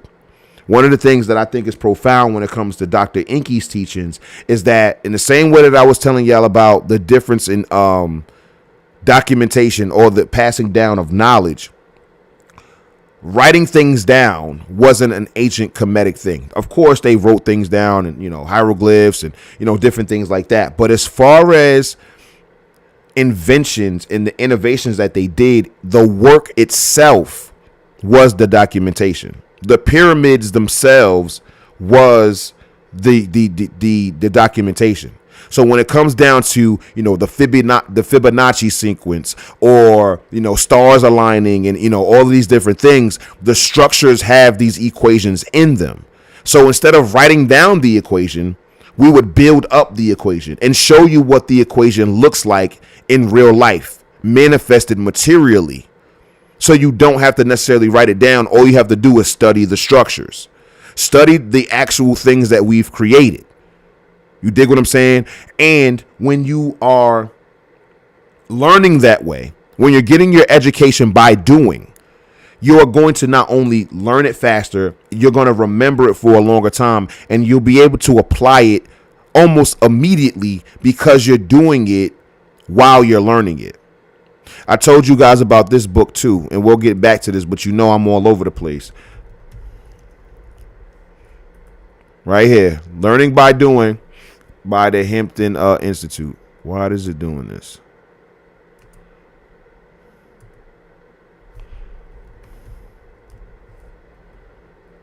Oh, because of that.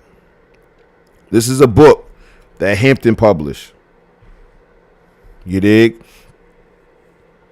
This is the book that Hampton Institute published at the time. I want to say they published this, 1900. I knew it was something like that. I hope y'all paying attention to how I research, because I want y'all to be able to be coming to me with real questions, new things that you learned, and all of that. Like I really want you guys to read more. Like I really want you guys to actually study your history. This is not just me, blowing smoke or whatnot. I need y'all to actually be tapped in here. Y'all tapped in with me. Please do the research like how I'm doing it. We are now dealing with another primary source from Hampton Institute themselves. They're documenting their success. They're documenting their programs. They're documenting their courses. We need to understand that this is all left for us to read. Shout out to the Library of Congress. Okay, so we already full screen. But this is what's literally going down. Let's zoom in. I know. Jeez, man. Is it really? Am I really that blind? Or is the letters that small? So it says class in dressmaking in the domestic science building, a corner of the tailor shop. So they had a tailor shop. What is this? Kindergarten. Hold on. Washing and ironing. Washing and ironing. They got the babies working at Hampton Institute. The babies. And this is the gymnastic class. Okay. An old time cabin versus a graduate's home. You see what I'm saying? This is what I'm talking about here. Learning by doing. We listen. As long as you are able to do the measuring, doing the work, and you actually know what you're doing, the equations are already in the building. They're already in the structures. This is what it used to be. Then we learned how to really build, really be on our stuff. And now look, this is what a graduate built. The old folks at home. An educated family at dinner. This is after going to the Hampton Institute. This is like a before and after. You dig what I'm saying? This is what I'm talking about. Learning by doing. What else they got in here? It's a short book. What's this say? The harness shop. Student engineers at one of the mill engines, I think it says. At the sawmill. Getting all of this on the ground, real education. What else we got? I don't know what that says. But yeah, a class on agriculture. Just the students doing what they supposed to do. What else was up here? Hold on, we skipped the picture. What were they doing up here? Class in bricklaying, the printing office, laundry. These are all practical, pragmatic skills that everyone needs. Look at this, yo. Just working. This is our history.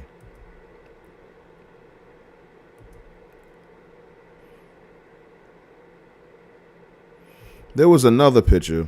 We can go to, well, we'll just go back to the rituals. So I say all of that to say, learning by doing, actually building the structures and letting the innovation, letting the inventions, letting your creations be the lesson. Now, of course, as a historian, write it down. I definitely need you to write it down so I can read it, so I can understand it.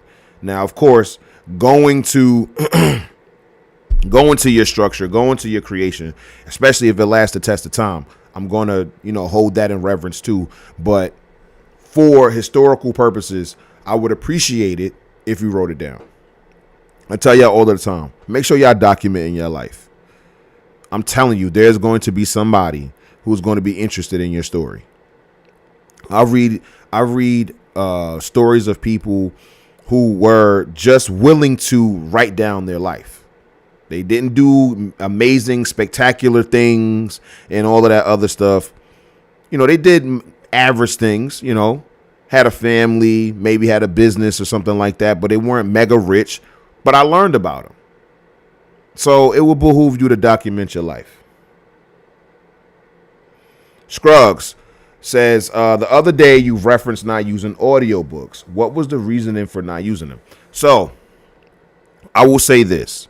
I have 100% used audiobooks. Shout out to Thomas Sowell. The dude who narrates his books is pretty dope. And I have definitely used audiobooks to gain knowledge. For sure. I also understand that all of the heavy lifting as it pertains to reading is now being done by somebody else. And the heavy lifting of reading is what's required or necessary for you to actually retain this information. You need to see the words on the page for it to actually stick with you. That's the reason why I have y'all follow along with the stuff that I'm reading. And of course, if I had like a mod or something like that, I would have them share the link in the chat or whatever so y'all can follow along. But it's on the screen so y'all can read it. But I'm not wholly against audiobooks if you are treating it like an informative podcast or something like that. But as far as research, you need to be able to be reading. And as far as reading in and of itself, that is what's going to help fire neurons in your brain. It's going to help for your cognitive ability. And you need to be reading. You need to be reading. Hashtag read more. You dig what I'm saying? Because what happens is if you don't use it, you'll lose it. And this is somebody, speaking from somebody who certain skills have left me because of technological advances. I told y'all before, my mental math used to be lit, super lit. But then now, the dependence on calculators and stuff, just pulling out the calculator app, has weakened my mental math. I still have it, I just have to work on it. So when it comes to audiobooks, I don't want that to be a decline in your reading abilities. The pronunciation of words, your cadence, your delivery, the flow in which you read. All of that is negatively affected when you're being dictated to the information. You want to be able to read along at the very least of what you're hearing. And at best, you want to just be able to raw dog a book and just read that joint. I'm telling you what's going to help. You need to be able to, honestly, the best form of reading to me is a book reading out loud. That's going to be the best form of reading. You have a book in your hand and you reading it out loud to yourself. That's the reason why I like to read out aloud to you guys, my sources. So yes, I'm not all the way anti audiobook. Iceberg Slim, his autobiography, I guess you would call it. It has a great audiobook available on YouTube. The narrator is super dope and doing the different voices, the different slang and all of that stuff. It is a entertaining listen. Likewise, the Thomas Sowell books, Basic Economics. I know a lot of people love black rednecks and white liberals, but Basic Economics is one of my favorite. You know what I'm saying? So those audiobooks are cool, but I can say that when you are solely relying on that audiobook, that specific Thomas Sowell audiobook, if you wanted to go back to it, now you got to find the timestamp on the audiobook when he talked about it, instead of being able to remember, like, oh, that was page 78, paragraph 3, 4, whatever, and be able to go back to it and reference it. So as somebody, you know, who does this stuff all day long, I just, you know, prefer you guys read. All right. So where we at? We have adopted the motto. Servants of all, we shall transcend all, for the following reasons. Because we feel that it epitomizes well the spirit and ideals set forth in the previous statements concerning our origin and our goal. B, in the dawn of civilization, the Ethiopians were widely held to be the special favorites of the gods. Special favorites of the gods. C, because we are heirs to the laudable traditions that cluster about the name Ethiopians. Like, I ain't gonna hold y'all. Like, I get what y'all be saying when it comes to these Greek organizations and their need and want for the proximity of whiteness.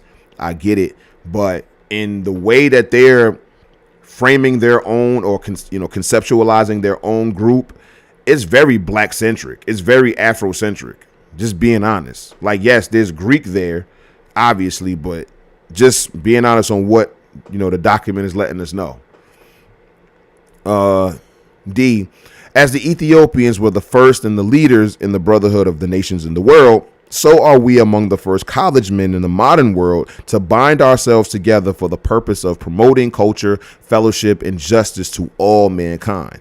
The Sphinx has stood silently and expectantly facing the east in the sunrise for thousands of years. It is thus a sentinel of the ages and a keeper of their cherished secrets, thereby symbolizing the mysteries of the Alpha Phi Alpha fraternity. So they let you know that there are mysteries here. They are. And then the book, this book goes on. It's a short read. It's only 8 pages, but it goes on to speak on. But why did they choose Greek? Well, they only chose Greek because the white Greek fraternities wouldn't let them in. Like, these weren't the first overall Greek organizations. They were white ones first. As a matter of fact, that is in the Sigma Pi Phi book, if I'm not mistaken. That was actually in the history books. But to your point, Perp, Sigma Pi Phi, the Boule, I want to say, well, I can tell you that it was made up after the Skull and Bones, but I want to say that they actually said that in the text. Let me just see. Skull. Let's see if Skull comes up. Because I want to say that they openly admitted that Henry was inspired by Yale in the Skull and Bones. Yeah, here we go. Right here in the book. It lets you know. I know I wasn't tripping.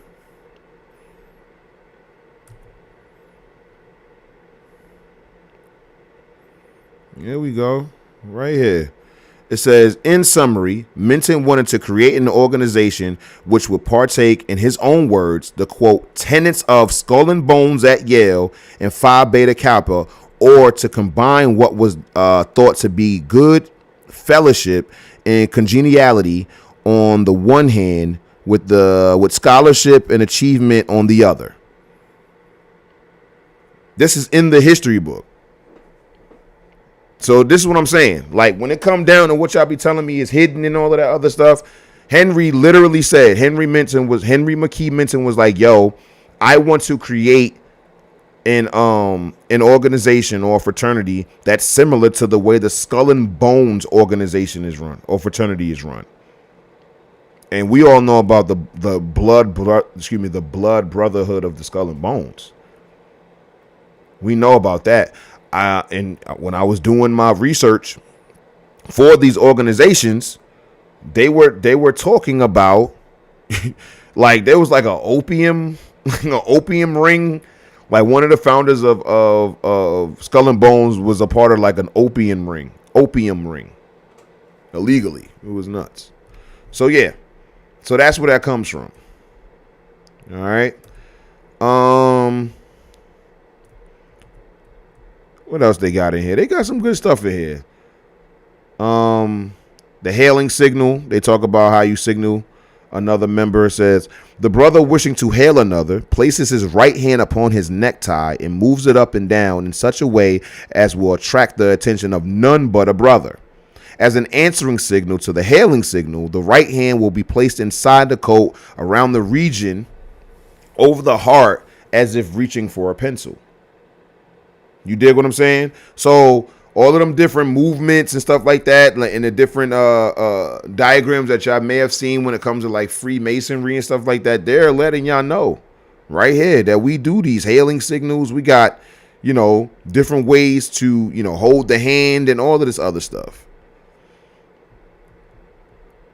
Yep, the ritual committee, all of this, yeah. If you guys, ever want to, get into it, we can. But this is what I was saying as far as them being aware that there may be prying eyes, that there may be people outside of the fraternity that will get wind of the publication. Because here it is. In the order of initiation, all paddling, whipping, or other physical brutality is prohibited, in all caps. The only exception of physical contact will be excuse me, I'm sorry. The only exception of physical contact will be the 3 impressions at the end of the initiation ceremony. This shall not be done in a brutal fashion. So they let it be known. They made it very clear that we do not do anything brutal. And this is not the last time that they mention this in this 8-page ritual book. They make it a point to say this more than once because they understand that even back then, this was what in the 1954 that this came out. Like even in 1954, they understood that this is a bad look. But we know this not to be true. And this is what I was talking about when it comes to the Boule. And because we don't have any concrete evidence of Sigma Pi Phi being behind XYZ faction or XYZ agenda and all of that other stuff, we can infer it based upon the fact that they do their best to keep this stuff secret. We know that Caleb Wilson, rest in peace, was killed during a hazing initiation into a black frat. I want to say it was the Qs or something like that, the Q dog. So we know that hazing exists, but in their ritual book, they say, oh, it's absolutely prohibited. And I know that the frat members are going to say that those are bad apples, those are, outliers, those are anomalies and all of the other stuff. And I understand that, yes, the majority of these people are not dying from the initiation ceremony, but you cannot convince me that you guys are not doing the paddling, the whipping, the beatings, and all of that other stuff. There's absolutely no way that I'm going to believe that, period. You know what I'm saying? So that's the Black Greek question. Any other questions? Come on, chat. Hit me with some more questions, y'all.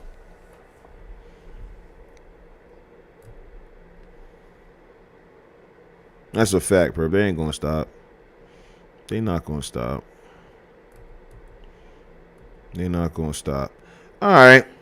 While y'all getting y'all questions together, we are going to, we're going to watch Soul City. We're going to watch the Soul City video. Yeah, I asked for it the last time. What's shaking, everybody? President Hotep Dube said, and today we're going to be talking about Soul City, North Carolina. Now, this story starts with lawyer, World War II veteran, and civil rights activist Floyd B. McKissick. In the 1960s, Floyd was an extremely active and major figure in the civil rights movement. He walked with Martin Luther King during the protests, he was the head of CORE, and won cases as a civil rights lawyer. In 1968, Floyd, along with architect Harvey B. Gantt, began planning his town, Soul City. Floyd got the idea helping rebuild French villages during the aftermath of World War II. He figured if Europeans can rebuild cities, there's no reason why Black Americans couldn't build new ones from scratch. He chose 5,000 acres of former slave plantation land.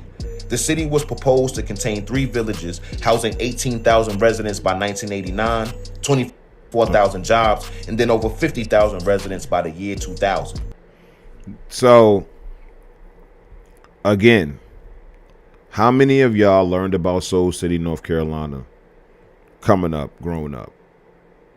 And I will say, the first time that I talked about Soul City, North Carolina on my old page, I don't want to get her relation wrong. I want to say she's the daughter, or she's a female direct relative, like blood, like it's not mad far removed by generation. She's directly related to McKissick, and she appreciated my post, and apparently they were doing a documentary on it. I hope, that it actually came to fruition, but she thanked me. And you know what? That's one of the illest perks of the job. One of the illest perks of the job is when I am talking about a specific subject of Black American history, and a relative of that person talks about it, or talks to, sees it and talks to me about it. We're going to get into her video next, but Sarah Rector's niece, she hit me up after she seen my content about Sarah Rector.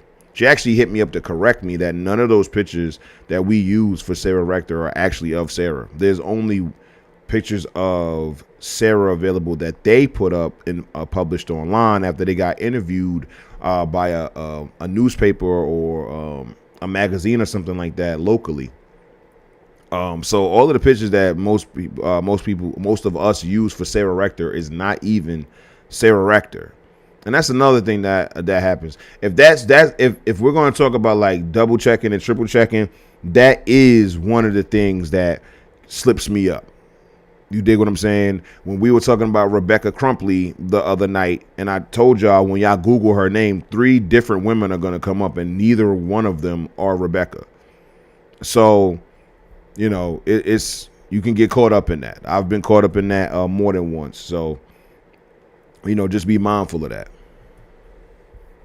City planners named streets after Black American heroes like Nat Turner Street, Frederick Douglass Street, and Sojourner Truth Trail. He proposed the idea to then President Lyndon B. Johnson, but outside of just some conversation, nothing was really done. So, wait for it. Floyd became a Republican and supported Richard Nixon, who approved the project. In 1972, Floyd secured $14 million from the Housing and Urban Development Department in exchange for support of Nixon. Yo, listen, man. This is what I be talking about. This is what I be talking about when it comes to political strategy. Political strategy. Oh, you're not going to give me what I want. Like I come to you with the idea. I need funding for it, and it's a great idea. I have all of the plans. I have everything that you need for it just to be approved. And your answer is no.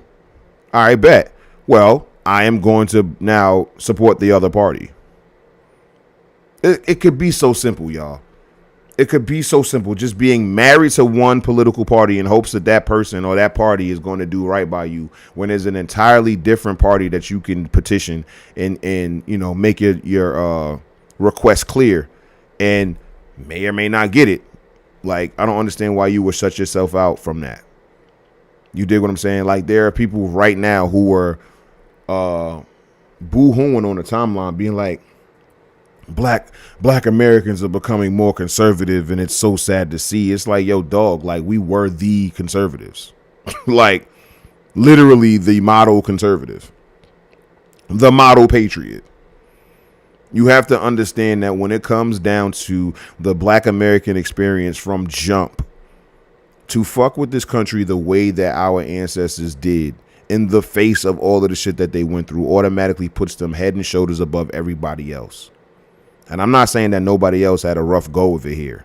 I'm not saying that. But when it comes down to who had it the roughest, it's going to be black Americans. And they're still fighting in our wars, protecting our lands, foreign and domestic. They're still tilling the land. They're still building and contributing to America's innovation.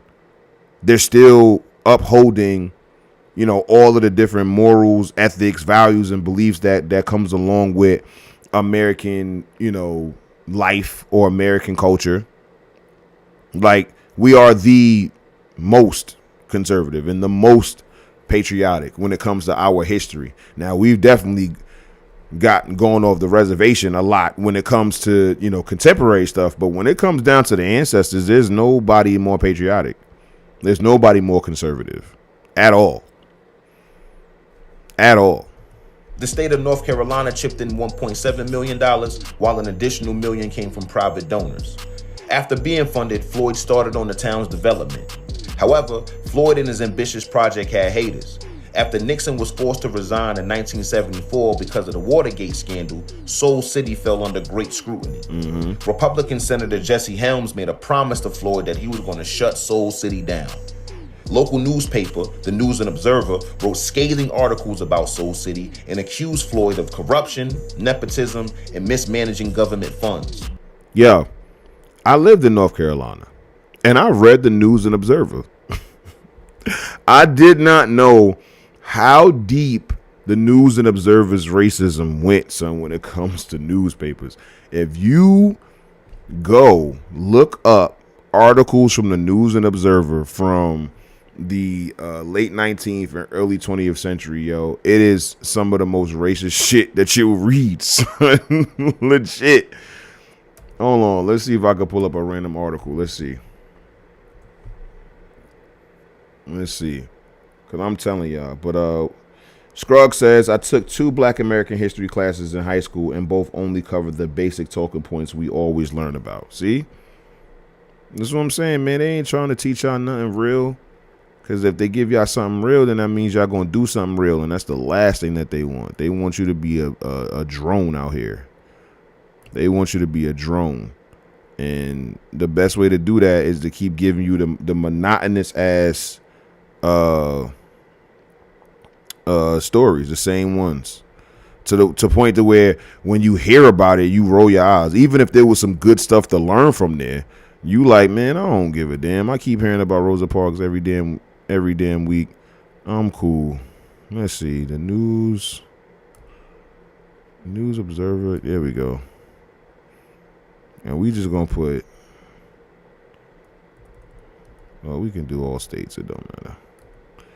And we just gonna put Negro and see what come up. Telling y'all, son, the News and Observer was wicked business. So let's see what we got here. I hope y'all paying attention, y'all. To how, see, this is the News Observer Chronicle. It is from Raleigh, but this might not be the same one.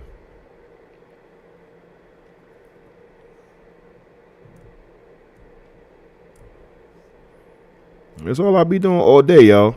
I'm telling y'all, this is what I be doing all day. I go into the archives and just read. That's all. I just be reading. Let's see. An important case heard on habeas corpus. Action at Shelby. J.A. White charged with the murder of a Negro. So no, that's not that. Let's see. You know what? Let's flip the front page only. See what they got for the Negroes on the front page.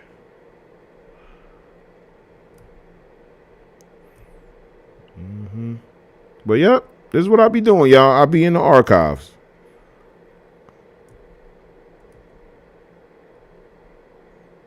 Is this the same thing? Colored Democrats. Colored Democrats. Really? In 1894. See what I be saying? Now, they tell you, a lot of the conservatives tell you about how, you know, we were staunch Republicans and stuff like that, and we were, obviously, but there's historical relevance. Is this my main source for primary sources? It's one of my main ones for sure. It's one of my main ones. I be trying to tell people, you just got to go to the archives. What's this say? Winston's furniture several since a Negro fiend. So here we go. A Negro fiend perpetrates an outrageous crime. A fatal mistake made by two brothers ran into a barbed wire fence. You dig what I'm saying? Like, the News and Observer was not jacking. They don't have any, like, nothing big. Like, if you know what I know as far as researching this stuff, there you would see a little bit more. Let's see. Trouble brewing. Negroes incensed over the hanging of Miller. Evidence said to be conclusive that Miller was the right man. An accomplice arrested in Tennessee. So that was another thing that was happening a lot. A lot of people don't know about this stuff, but like, yo, when it came down to arrests, accusations, and stuff like that, your ancestors wasn't taking them accusations laying down or lying down. They responded. Anytime that a man was, they believe was unjustly arrested, they took action. There's a lot of reasons why people were in an uproar. Let's see. Into an open switch. A passenger train dashes at a rate of 45 miles an hour. The worst weekend in the history of Louisville and Nashville's railroad. Several killed and others badly wounded. It said 3 Negro tramps riding on the blind baggage between the tender and the baggage car were killed. Tramps. Like Lady in the Tramp type tramp. They calling them tramps. Was Christopher Columbus really black? I didn't even know that he was any type of black. I never heard that one. I never knew. Where'd you hear that one? I didn't hear that. I heard he was something else. I heard he was something else. I ain't hear he was black. I ain't hear that. But come on with your questions, y'all. Give me with the questions. We're not gonna keep doing the lecture dubs. We're not gonna keep doing that. Y'all gonna talk to me in this chat. There's people up in here. I appreciate y'all coming through too. We rocking. We started at 7. We gonna rock to about like 11 o'clock. So make sure y'all got your questions. I don't. But Perp, to be honest with you, bro, I have, for all of the things that I read about Christopher Columbus, he was not black. He was not. He was a Spanish Jew. He was a Spanish Jewish man.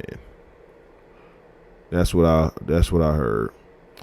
Let's see. Judge Lynch, Montgomery, Alabama, December 28th. A special at the Advertiser from Troy, Alabama says, at Brantley, a town 26 miles below here on the Georgia Central Extension, Judge Lynch's court held a brief but effective session last night. Yesterday morning, a Negro named Max Segarra, while walking along the railroad track near Brantley, met a young lady, daughter of a well-known farmer of that section. The Negro seized her and attempted an assault. At great presence of mind, she told him that her father was coming along the track and would soon be there, whereupon the Negro became frightened and ran away without accomplishing his purpose. The young lady then gave the alarm, and soon armed men were on the track of the fugitive. His would-be victim was present at the time and identified him. Segarra says that he was drunk at the time and did not know what he was doing. When the sun rose this morning, its beam fell upon the body of the Negro dangling at the end of a rope and riddled with bullets. Segarra had a bad record, having served a term of years in the penitentiary for an attempted assault.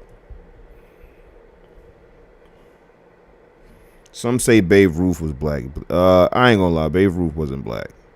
He wasn't black, Scruggs.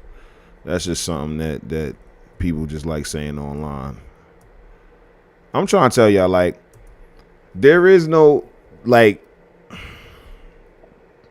when it comes to this stuff, it just would not be left up to rumor. I'm trying to think of a person contemporarily that we would talk about.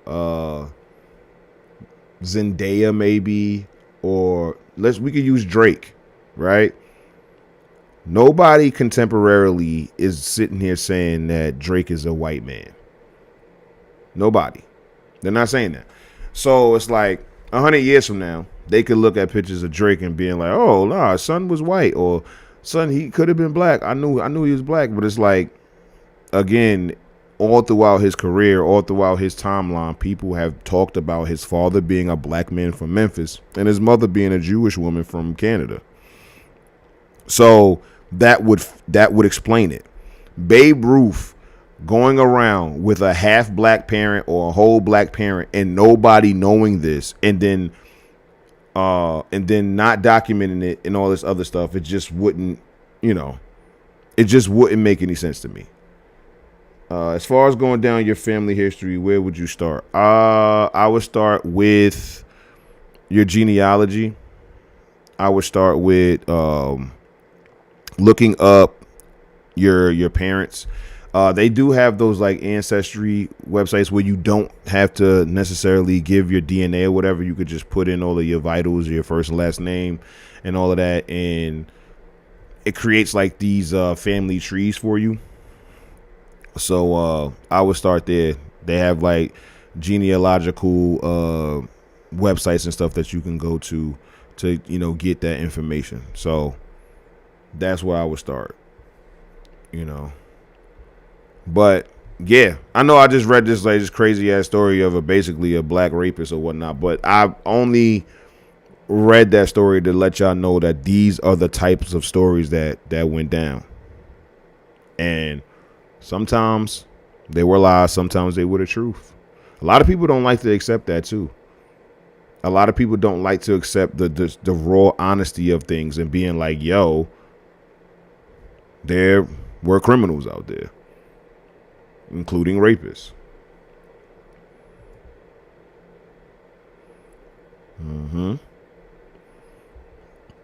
What else y'all got? Talk to me, chat. Talk to me. I did have another video, right? We were going to talk about Sarah. Oh, yeah, we can finish up this video. Senator Helms, along with Senator L.H. Fountain, pushed for an audit of Soul City. With Soul City under so much scrutiny, development of the town halted. Black business owners and residents alike were reluctant to move in.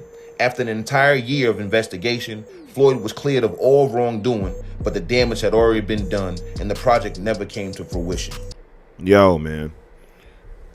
So, I don't know if y'all saw on that, but Democrats, what conspiracies did I have for y'all? My favorite conspiracy is that gangster rap is a psyop.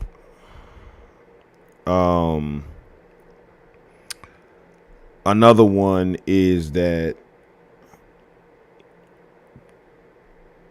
Marxists and communists pretty much push the Black American agenda as it pertains to civil rights.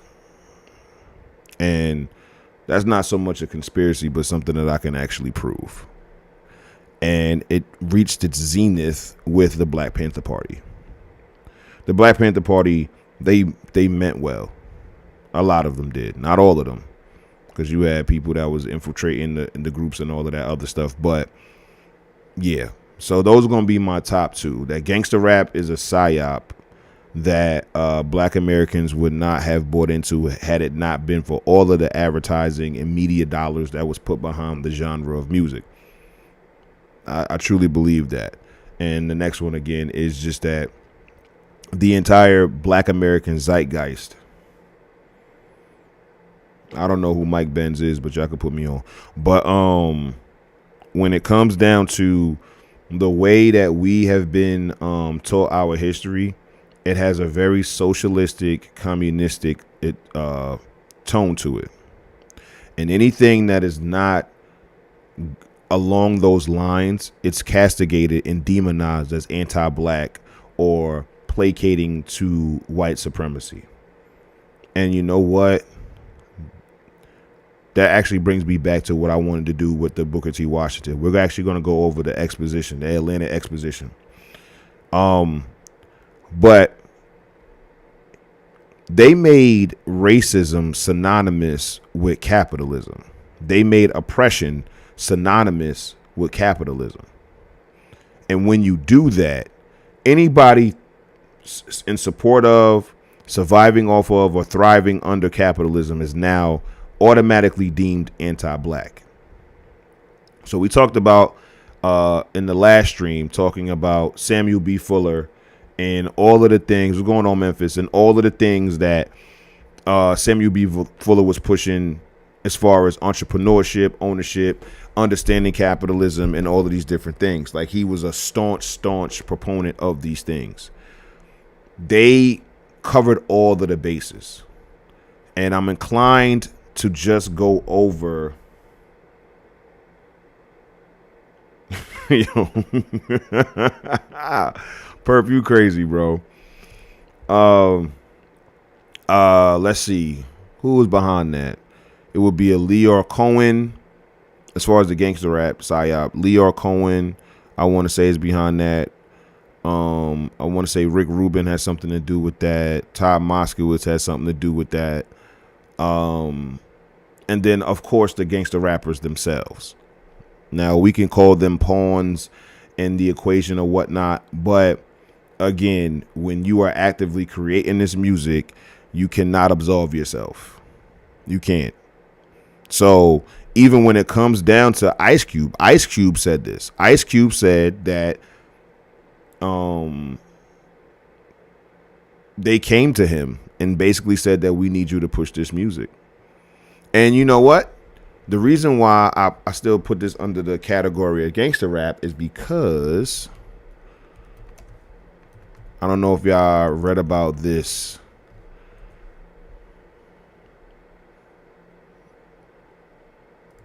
I think it's from, we can go to this website. But the conspiracy theme comes from this right here. The secret meeting that changed rap music. Now, again, you know I like corroborated sources. And there's absolutely no corroborated sources on this.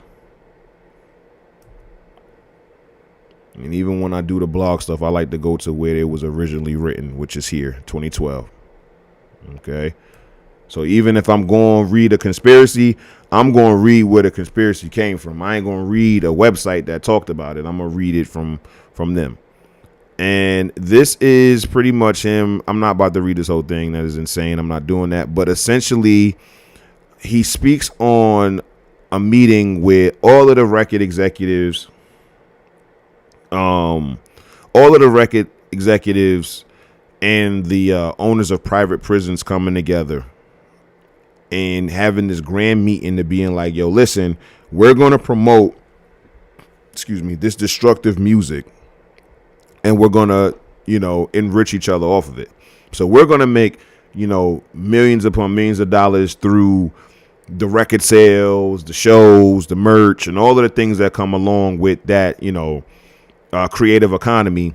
And then the byproduct of this music is going to create more criminals by, indirectly or by proxy. Based upon the music that we're going to be putting out, it is going to make criminality a good thing. We're going to highlight and glorify criminality among Black Americans or among Black people. So the rappers will push the music, will make money off of that, and the little kids or the young people who are listening to this music are going to reenact or try to act out the things that they hear in the music, and then we can immediately criminalize them, lock them the hell up, and then be able to make money on the prison side of it. And that, I truly believe, is a real conspiracy. You dig what I'm saying? So I know I could speak from my own experience. I was out. I jumped off the porch in 2001 ish, 2002. But by 2003, I was really outside. And from 2003 to 2008, I was outside with a purpose. Like I was outside with what I wanted to do, and I was not listening to smooth jazz. I was not listening to Coltrane. I was not listening to Anita Baker. I was not listening to X Clan. I was not listening to A Tribe Called Quest. I was not listening to EPMD. I was not listening to what's the joint? Chuck D and Public Enemy. I wasn't listening to Public Enemy. I wasn't listening to KRS-One. I wasn't listening to any of the knowledge kickers at all. I was listening to a bunch of gangsters make gangster music, and that influenced. I was already outside. The outside already influenced me, but the music was my theme music. That was my background music. In the same way that the Stone Cold Steve Austin come out the music and Triple H come out the music, The Rock come out the music, I was coming out the Beanie Siegel. I was coming out to Styles P. I was coming out to Jadakiss. I was coming out to Dipset. I was coming out to all of my favorite gangster rappers. All of my favorite gangster rappers. And that was the music that I was playing all day long. And there's plenty of lyrics that taught you how, or at least dictated how one should handle certain situations. You dig what I'm saying? I can't really think of any of the lyrics off the top of my head, but there were actual instructions. You dig what I'm saying? In certain instances, you know what I mean? Like, I guess the one that comes up, the most obvious one is the 10 Crack Commandments. You dig what I'm saying? Biggie literally wrote a record on like the do's and don'ts to selling crack. You feel me? One of my favorite songs from T.I. is Long Live the Game and The Dope Man. Funny enough, but both of those songs pretty much talk about the lifestyle of a drug dealer, but all of it ending tragically. You dig what I'm saying? So that is this right here. You know what I'm saying? I believe that this was for real, and I believe that, I've said this before. I believe that if Black Americans were in full control, of hip hop, we wouldn't have pushed gangster rap the way that the record labels did. I know that our Tribe Called Quest and our more positive music would have been, been pushed to the forefront. Vincent says, but gangsters were doing gangster shit way before gangster music. The mob ain't listening to me gangster music, but put bodies in the ground. That's a fact. Don't get me wrong. Them motherfuckers was listening to Frank Sinatra, Old Blue Eyes, when they was killing people. And the black gangsters wasn't, they was listening to the whispers or whatever was going on. I'm not saying that the music created gangster activity. No, but it 100% influenced. See, the thing is, most of those gangsters that you talking about back then were influenced by other gangsters that they saw, just like I did. You dig what I'm saying? I saw actual men outside or whatnot, but there wasn't any music that validated you in what you felt and your criminality.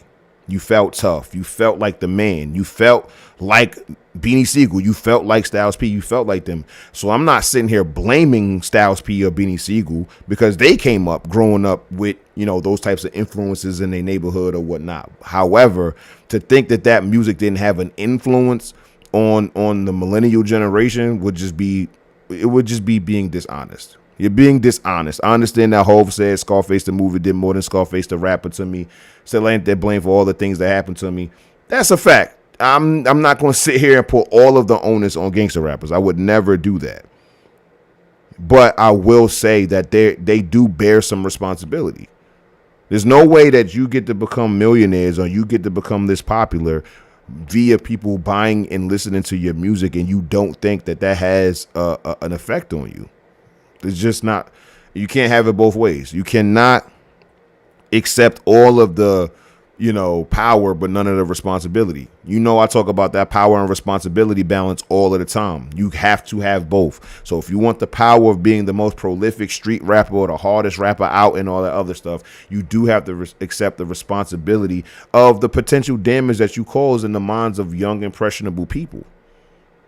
It is what it is. So that's why I think when you look at a lot of these rappers like a Styles P, he's way more positive. He still got hard lyrics, but he offsets it by promoting healthy living. He offsets it by promoting black business and telling you how to be an entrepreneur and to be self-sufficient and to be, making the right choices out here. He doubles down on family, finding a wife, having children, and all that other stuff. Do gangster rappers need to pay reparations? Do gangster rappers need to pay reparations? No, they don't need to pay reparations. They don't need to pay reparations. And I think that for the most part, it's still going to be us at the end of the day. Like our choice to, listen to this music and all of that other stuff, we still have to have the onus on us. So yes, I was young, I was in middle school, I was in high school and all of that, but I chose to listen to this music. There was more positive music available, and I can speak to that soundly because after a certain age, after my daughter was born, I stopped really, I still listen to gangster rap here and there, but for the most part, that's when the blog era was ushered in. So you got a lot more non-gangster rappers coming into the game. You got J. Cole, you got Wale, you got Big Sean, you got Kanye, you got Drake, you got, you name it. The blog era had so many dope rappers. My favorite rapper ever in the world is Currency. Currency, honestly, was the perfect mix between the two worlds because Currency is from the street. Niggas from the east side of New Orleans. The nigga is... he was friends with Soulja Slim. C Murder he was literally ride around in C Murder's car. Like he was the homie. He was the little homie and shit like that. And niggas was ready to die about Spitter and still to this day on some hood shit. However, if you listen to Spitter's music, he don't really promote none of the gangster shit. Now he gonna let you know that there's people that love me, dog, and they not gonna see me go. There's people who are willing to kill and die about me on some street shit. So if you want to take that chance with your life, trying to do something to me or try to take something from me, there are consequences, street consequences to that shit, but you won't hear an album from Spitter. And I've been listening to him for 20 years. Again, I don't know a single person with a bigger catalog than him. And in all of that music, he's just talking about getting money, owning businesses, owning property, getting chicks, getting clothes, jewelry, having a good time at, lifestyle raps. What I did last night type music. That's his music. And same thing for Wiz, same thing for Big Sean. Like, yes, there are some elements because they come from low income hoods and shit like that. So there's going to be those street elements in there, but they're not street rappers. Wale is a poet. Wale raps about fashion. Wale raps about women. Wale raps about, just different introspective thought. He's not sitting there talking about all of the gangster shit, even though he grew up in DC around a bunch of gangsters. So me personally, I gravitated towards the blog era, and I hold the blog era as my golden age. First and foremost, a lot of you guys that are in your 40s and 50s, y'all look at the 90s as y'all golden era because that's when you were of age to actually walk about town and really experience life while this music was playing in the background. So even though I went back, Reasonable Doubt came out when I was 6. So even though I went back in maybe 99, 2000 and listened to the Reasonable Doubt, it hit different for you because you were in high school. You know what I'm saying? It hit different for you because you were a young man. You dig what I'm saying? So that's the reason why, that era means so much. I remember going to Spitter shows. I remember going to Smoke DZA shows and Wiz Khalifa shows, Big Sean shows, and immersing myself in this because now I'm at that age to where now I can buy my own tickets. I can, go to these different shows and shit on my own and experience this stuff. No different than when it comes to guys talking about, yo, I was at the tunnel in 95 and all this other stuff. Like, they were able to watch a young Hove or younger Hove get his bars up and still be competing with his contemporaries like the Locks and you know, all of this other stuff. That early stage of his career, I was able to do that for Spitter. Like, I was going to Spitter shows when he was only doing college shows. You dig what I'm saying? Or doing like the small bars or the small clubs and stuff like that. Tickets was $20. You know what I'm saying? Like, I've been a fan since 2005, since I was 15. So growing up and listening to like, yo, I don't have to fill my day up with a bunch of gangster rap. I can listen to a cool dude who's from the South rapping on East Coast and up North beats, just rapping about the pizza that he ordered with some chicks the night before, rapping about how good the bud is, or rapping about his first time going to Cali, or rapping about, you know what I'm saying, just lifestyle raps. You know what I'm saying? So that's what I gravitated towards once I got older, because I understood that while this gangster shit is popping and I'm still going to listen to Dave East here and there, I'm still going to listen to the Locks, I'm still going, like, they dropping an album this year, I think. I'm still going to listen to the Locks album for sure. I was listening to Jim Jones the other day. I'm still going to listen to these guys, but for the most part, my daily playlist consists of lifestyle rappers, bossa nova, Brazilian music, samba, like from the 60s, Miles Davis, Coltrane, and some of the oldie stuff. Let's see what the chat talking about. Let's see. Yes, Currency is fire. Shout out to Clifton. What up, Jason? The Watcher says, are there any books on the ethnogenesis of blacks in America? Ooh. I don't know. I have not looked that up. We can look that up. So, yeah. And then, I'm going to get to that, Watcher, real quick. But I do want to go to my second conspiracy, which is the Black American zeitgeist was hijacked by Marxists, socialists, and communists. I talked about this. All right, shout out to Gooch. Shout out to Gucci Mane. Big Guwap. You know what I mean? So I was doing my research for the relationship between Black Americans and communism. And there was a black man by the name of Manning Johnson who was a staunch communist for 10 years, from 1939 to 1949. And he spent the next 10 years of his life, because he died in 1959, he spent the next 10 years of his life exposing communism. And his book, I think, is Color, Communism, and Common Sense. Let's get into that, so y'all know that, you know, I'm backing this stuff up. Color, Communism, and Common Sense. See, I'm telling you, my history be holding me down. Introduce my kids to the Roots, MF Doom, Mos Def, and Talib Kweli. Shout out. That's good music. Now, I ain't gonna hold you. I had beef with Talib Kweli. I had beef with Talib Kweli, Vin, in the early days, years ago, when I had my old page. I forgot specifically what it was, because Talib Kweli is one of several celebrities that I've argued with on Twitter.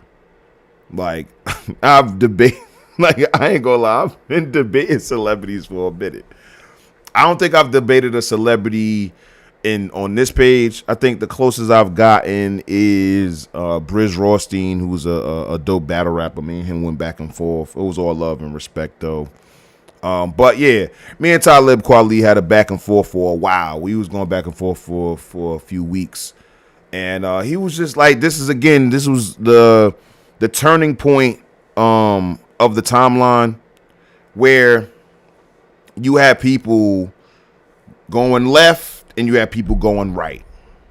And this is something that I want to ask y'all too. How is it that we grew up in the same ghettos, same hoods, under the same, education or indoctrination from our schools and all of this stuff. But I walked away wanting to be Hotep, and then the field walked away wanting to vote Democrat. And I honestly believe that this is a byproduct of public schooling not infecting and affecting the way that I think. I truly believe that. I truly believe that when it comes down to people, and I'm not disparaging paying attention in class. I don't want the kids to hear me say that. I want you to pay attention in class, but I also want you to be vigilant in class as well. I want you to be vigilant. You know what I'm saying? I look at it like, yo, I didn't allow for a large part of the indoctrination to hit me. That's what I'm coming to the conclusion of. Because when I start to look at these people who went on to go to university and got all of these degrees and all of this other stuff, it's like, yo, how is it that you are this educated but so dumb about the simplest of things? Like, there are people who are like decorated academics who are so historically ignorant, but it's backed by scholarship. Like ignorant scholarship. Somebody went out of their way to cite all of these different books and come away with a false conclusion. You know what it reminds me of? It reminds me of when I did the space and I talked about the origins of respectability politics. The origins of respectability, I'm talking about the first time that the phrase respectability politics was used in the context of Black American behavior to be able to seek acceptance or respect from white people, came from a Black woman who was born in the 1940s, who wrote a book in the 1990s, 1993 to be specific. You dig what I'm saying? The term respectability politics wasn't coined until I was 3 years old in 1993. And I know people are thinking like, what the hell does that matter? And I'm here to tell you it matters because the book was based upon the thoughts and actions and behaviors of Black women in the church from 1890 to 1920. That was the book. So this scholar, this academic, I want to say her name is Evelyn Higginbottom. She wrote this book in 1993. Let's get into it.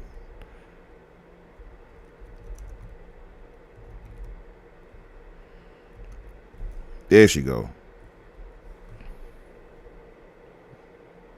Right here. She wrote a book. And I want to get the title of the book right. It was called, here it is right here, Righteous Discontent, the Women's Movement in the Black Baptist Church, 1880 to 1920. See, I knew it. She wrote this book, and in this book in 1993, like I said, and in this book, she says the politics of respectability. So I say all of this to say this is a contemporary Black American or a contemporary scholar interpreting the behaviors of Black women from 1880 to 1920.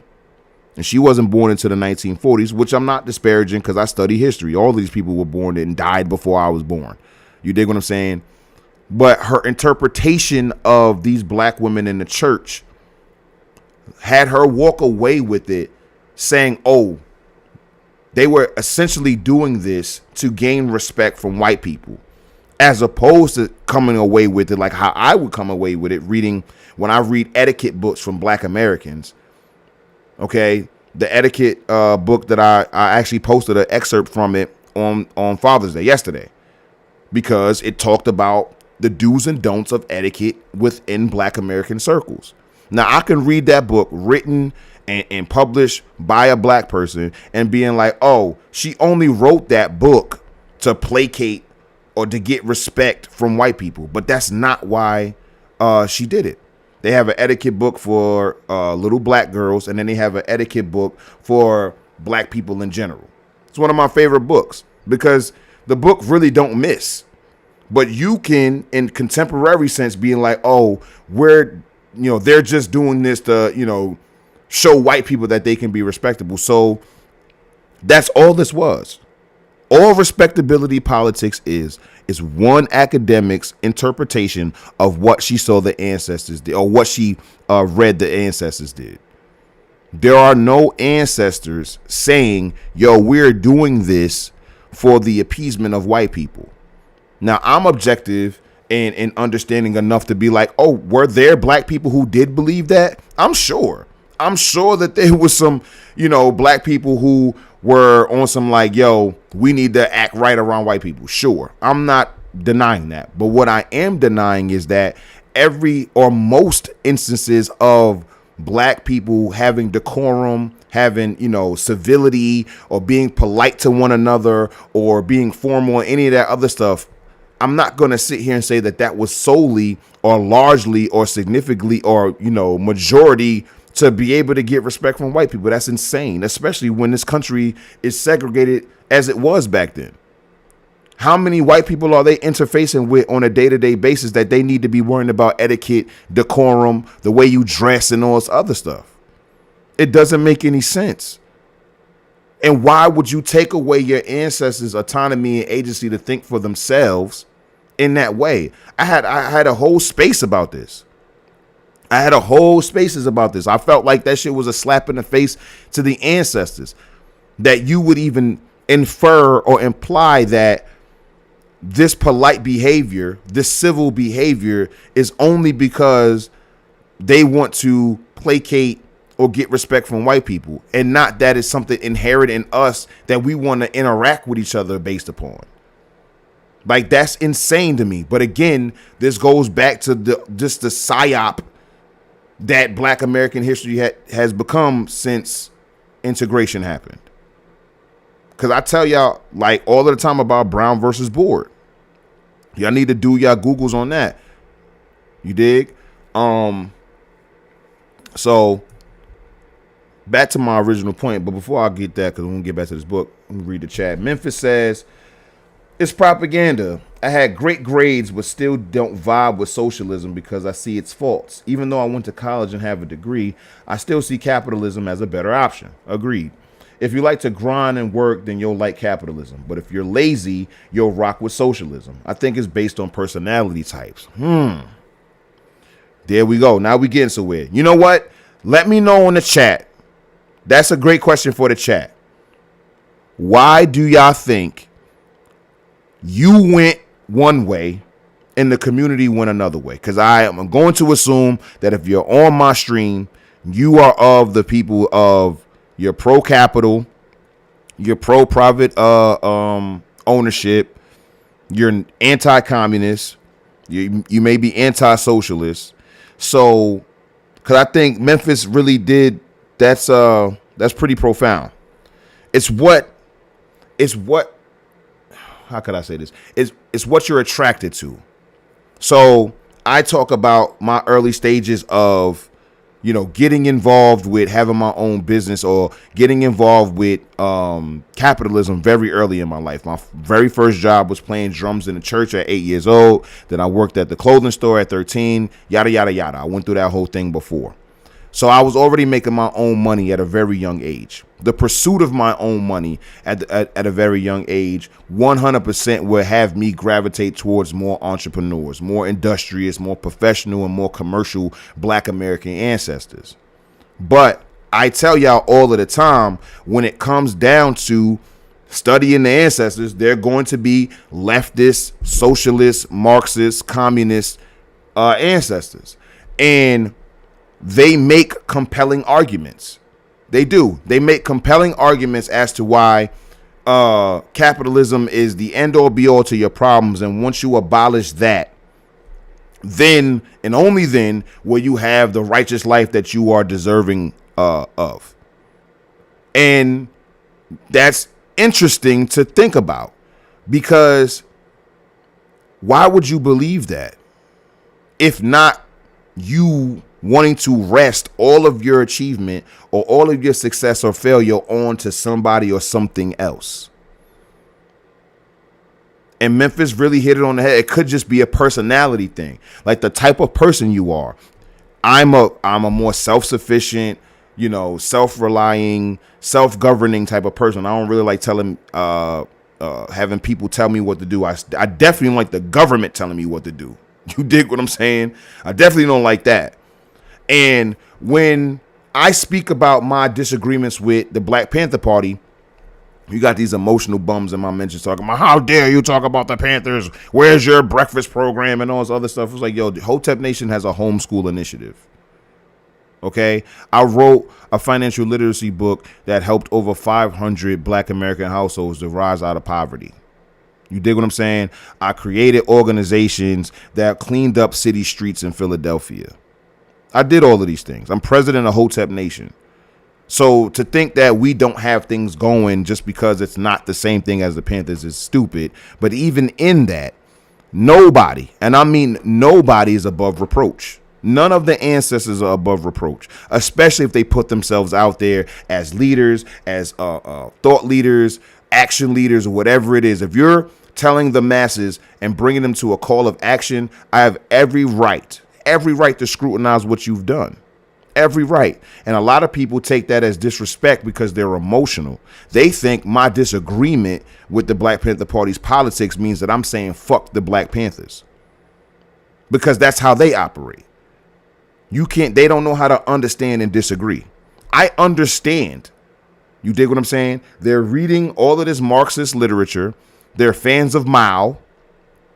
You dig what I'm saying? They're fans of Harry Haywood and, all of the black socialists and black communists that came before them, seeing that there could possibly be a way to usher this in their generation, and then pushing for it. I listened to Stokely Carmichael's speech in the episode about the relationship between Black America and communism. I scrutinized his example. You see what I'm saying? So what we got here?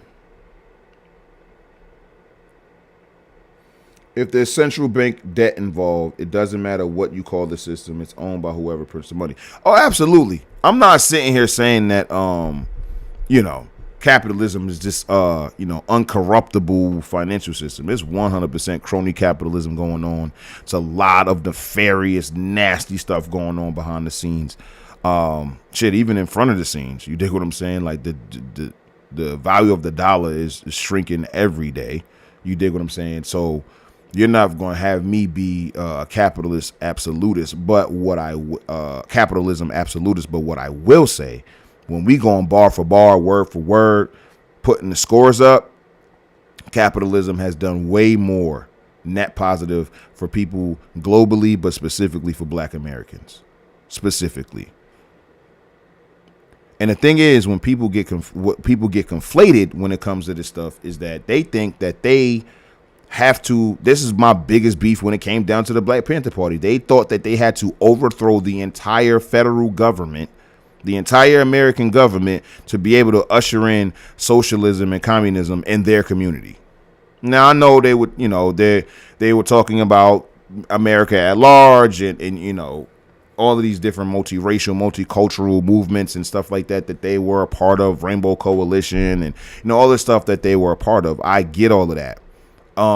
However, I said this in the video. There were over 200 million Americans during the time of the Black Panthers' heyday. You mean to tell me you want to overthrow the government and uproot the lives of over 200 million people to be able to make sure that babies can eat breakfast in the morning, to be able to have your own ambulance service, to be able to have your own, police and all of that other stuff? You mean to tell me we have to overthrow the entire government in which you even have these ideas to base them off of? As far as the money where would this money be coming from?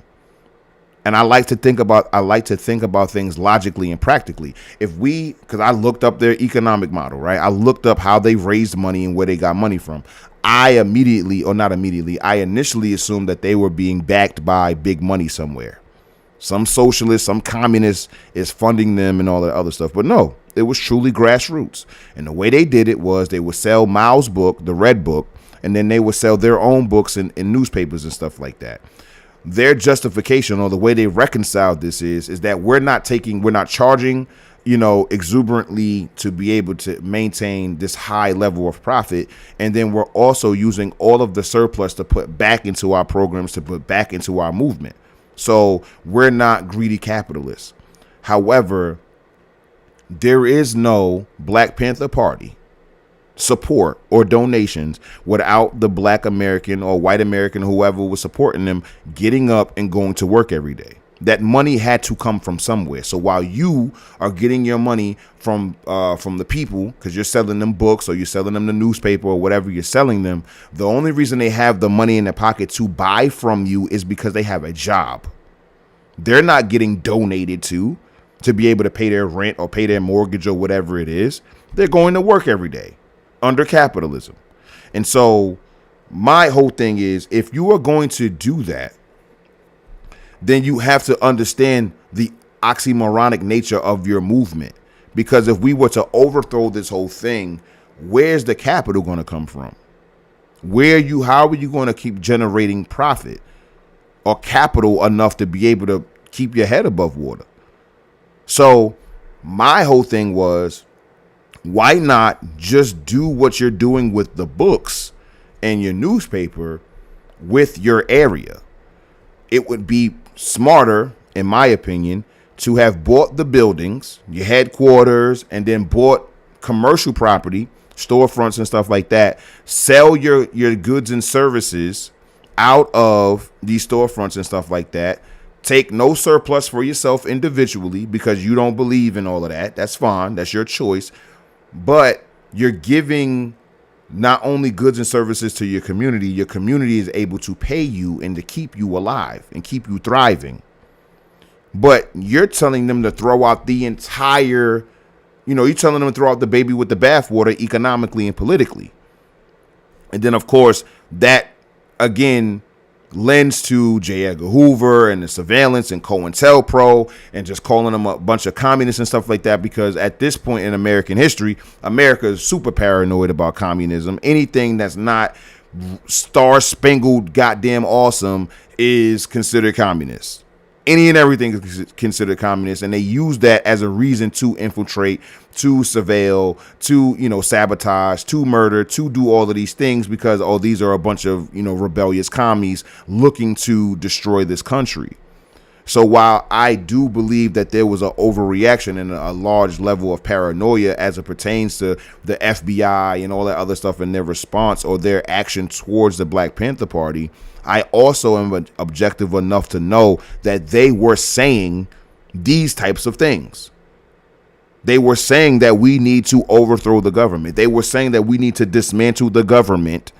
You dig what I'm saying? As far as the capitalistic system, to be able to usher in socialism and communism. I can have a beef with my government, my country, and how things are ran, and still not want communism and still not want socialism. I don't think that that's the route that we need to be going to. And if we are going to apply certain socialistic things, we can do that under capitalism. Father Devon is one of my go-to examples for this. He had price-controlled storefronts. Okay, prices didn't go up, especially during economic hardship. We're talking about the Great Depression when he was around. Black Americans are going through the Great Depression, so obviously I'm not going to raise prices. I'm going to keep the prices of eggs, milk, bread, all of that other stuff the same. And whatever losses I may incur, whatever, that's for the greater good of the people. But because the people go to work every day and the people have savings and the people are paying me and the people are doing all this stuff, I'm going to do right by the people based upon that. And that's what he did. He was able to employ people. He was able to house people, clothe people, feed people, et cetera, due to his economic model under capitalism. And that's what I believe the Black Panther Party would have been able to do. Now, I can't speak to whether or not the government would still have done COINTELPRO on them. If I was a betting man, I would say that they would still.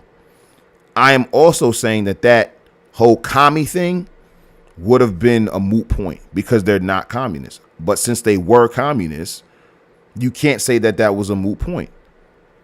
Angela Davis said outright that if I believe communism is best for black Americans. She said that verbatim. I can show y'all. Right here.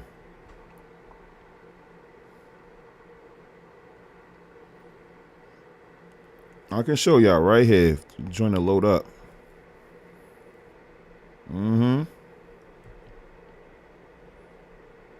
Well, I think it was very clear from the very beginning of the case that I was a communist, because I feel that this is the only way in which we are going to ultimately liberate ourselves as black people. I would not be in the Communist Party if I felt that the interests of the party were in any way opposite to the interests of black liberation. What you're saying, I take it then, is that it is simply impossible to separate the activities of the Communist Party from the activities of the black liberation movement. Is that what you're saying? Well, certainly. I mean, otherwise, if, as I said before, if I felt that the interests of the party and black people conflicted in any way, I wouldn't be a member of it, because I'm interested, first and foremost, in the liberation of my people. And I feel that the policy of the party, as well as the practice, has been the only consistently correct approach to black liberation. See, I don't think that we can talk about black liberation without overturning the system, overturning the root cause for the oppression of black people. The only way we can do that, I feel, is through a socialist revolution. There you have it. And yes, Bert, she was a Fed. Facts. So this is straight primary source. You know how I do, right? Primary source. She said that communism aligns with black American ideals, and that I wouldn't even be a communist if I didn't think that this was going to help black people. And then she also said, yo, we need to overthrow this entire system and usher in a socialist revolution. That is what she said. That is what they wanted. So, and I'm not sitting here being an apologist for the feds. I'm saying on an OPSEC standpoint, if you were in charge of protecting your home and one of your guests was saying, yo, we need to get that nigga out of power so we can run the house, what would your response be? Just being honest. This does not make you a Fed just because you understand common sense. You are openly on broadcast saying we need to usher in a socialist revolution, which is just communism with just like with a little bit off the leash. That's it. Just baby communism. What would your country do? What would you do in your house? And she made it very clear. And then when you go throughout this it's an hour-long video. And it's like, yo, listen, man, I'm down to go through this whole joint with y'all because I really, I love streaming. I'm not going to hold y'all. I love doing this. This is so fun. But let's go to the chat. Chat is, my chat getting more and more lit out here. I ain't going to hold y'all. Let's see. Bert says, I had to come into it. I fell for the propaganda at first, but as I got older and things didn't make sense to me, I started leaning right. And you know what? That's also a thing. You know, one of the old sayings is if you're not a leftist when you're young, you don't have a heart, and if you're not a conservative when you're older, you don't have a brain or you don't have a head or whatever it is. So I get that too. I get that, just like being indoctrinated early, having these ideals, you're walking around with them and stuff like that, and then it gets challenged through whatever you interface with, a book, a person, a post online, or whatever it is, a movie, a documentary, whatever it is, and you start to change the way you think about certain things, and then you start to see that indoctrination for what it is. You start to see it for the propaganda that it is. You see what I'm saying? And as you get older, you're more mature. You start to think things through a little bit more, and you start to see where, those previous thoughts, fell short, or they didn't really click, or they didn't make any logical sense, or you took it to the most logical conclusion and you know that that wasn't really the outcome that you wanted. You dig what I'm saying? So all of that is valid. You know what I'm saying? So that's a good one too, Bert. Thank you for that. Let's see. Memphis says, a lot of folks see competition as a negative, but if you're a competitive person, then seeing other folks do good will push you to working harder. Competition is a natural part of life in every aspect. Also true. Also true. A lot of people, and this is what I tell people, integration was pushed because insecure, incapable white people didn't want to compete. See, what they'll do is they'll tell you just how terrible black Americans were, or, the state that they were in. But the fact of the matter is, up until 1954, Brown versus Board, even despite the underfunding, even despite being underfunded, black schools still met or exceeded white schools. That's a fact. After Brown versus Board, you have over 100,000 teachers, educators, and administrators fired. You had dozens, if not hundreds, of black schools closed indefinitely just to be able to integrate schools. And this is what happens almost every time something is integrated, instead of you owning it. Every single time you say, I want to integrate, what you are saying is, I want to indefinitely play by the rules that you set. So when you integrated the schools in 1954 after Brown versus Board, you have now said, we want to play by the dominant society's rules as it pertains to public education. Okay. What that means is we're going to give all of these black teachers arbitrary tests to see if they're fit to be teachers or not. Because now the pickings are so much slimmer, because now instead of having dozens, if not hundreds of black schools to be able to send all your teachers, your educators, your administrators, et cetera, to, now we're dealing with nothing but just integrated white schools, white owned schools. And now, based upon our criteria, you don't qualify. This woman or this man has been a teacher for the past 15, 20 years. And because of some arbitrary tests, they lose their license to teach, and now they no longer have a career. I read a story as far as the aftermath of Brown versus Board of a teacher who was beloved in her community. Everybody loved her. Okay. The students would come over to her house to do study groups. Like, imagine that. Imagine you were, having a hard time with a particular equation or a particular story or a particular lesson or whatever it is. And you and all your friends who are in your teacher's class, your teacher lives in your community, and y'all can all go over her house, sit on her porch or sit in her living room or whatever, and be able to get even more learning from her directly, almost ensuring the success of all those who want to listen to that teacher. Teachers were pillars of the community. They were respected just like lawyers, doctors, and dentists, and all of the other professionals. They were held high in the community, super high in the community. And she gets fired due to the integration of schools, and the school that she worked for got demolished. And she couldn't get another teaching job. So she had to work at a factory where the large swath of her co-workers were children that graduated from her class. Entry level. So imagine how embarrassing that is.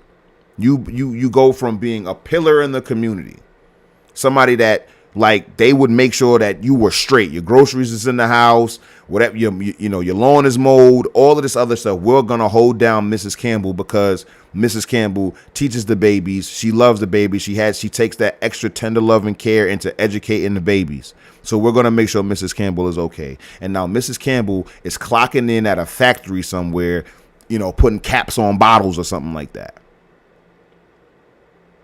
But this is integration. This is what we get. But nobody cares about Mrs. Campbell. We only care about the optics. The NAACP rounded up 5 families, one of them being the Browns, complained about, I think the Browns issue was that the black school was farther away from the house than the white school. And it would be much easier for them if they were able to commute to the white school instead of the black one. So that, and that reason alone is why one of the families, I want to say the Browns, wanted to integrate schools just so they can the commute would be easier. It wasn't the quality of education or none of that stuff. And again, I already said that these black schools were underfunded. And the major way that they were underfunded is the taxpayer dollars. So black people will be paying taxes, like they're supposed to throughout the year and, every year or whatnot. And those tax dollars were then used to fund white schools. So that's an issue.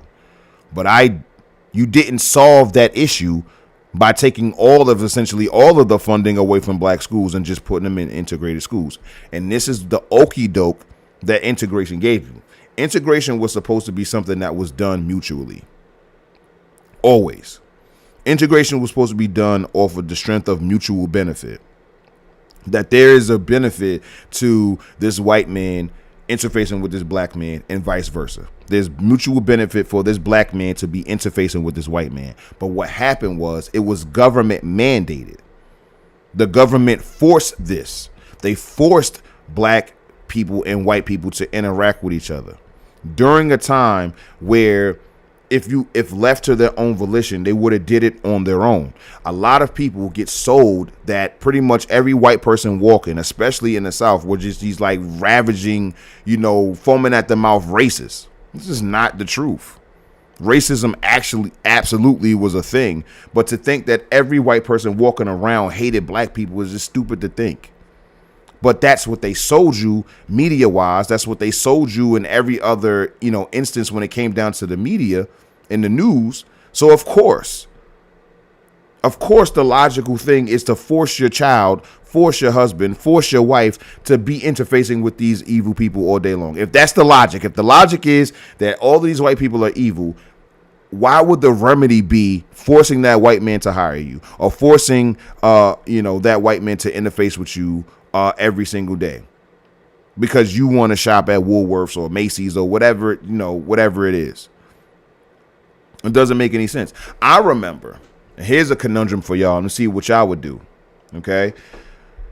During the heyday of black American towns, there were obviously, local businesses in these towns, black owned businesses. Obviously, you don't even got to say black owned. The town is black owned. Then Sears and Roebuck's comes into town. Sears and Roebuck. And Sears and Roebuck is, a Jewish-owned company or whatnot. And this was one of the first mail order catalogs, right? So we can look at an issue of it. Come on, why is it? What's going on? So wait, I can't just press escape. I have to click the full screen button. All right, come on now. But Sears, right, catalog. All right, Sears and Roebuck catalog. We're just gonna go to images. I can go to the Hathey Trust later. All right, hold on. Good. All right, so yeah, I mean, any picture will do. Anything that just shows them selling stuff. Competition is a sin. John D. Rockefeller. Heard that. That's the monopoly man. That's definitely the monopoly man. So yeah. So Sears and Roebuck comes into town, right? And they have mail order goods. You can buy a rocking chair. This is from 1915, so whatever. You can buy a rocking chair for $6. But the black-owned chair maker in your town, He charges $8. He charges $9. He charges $10. Right? Sears and Roebuck, they don't give a fuck about what your skin color is because nothing is being set up. Like there's no shops being set up. They just got a bunch of fulfillment centers like Amazon.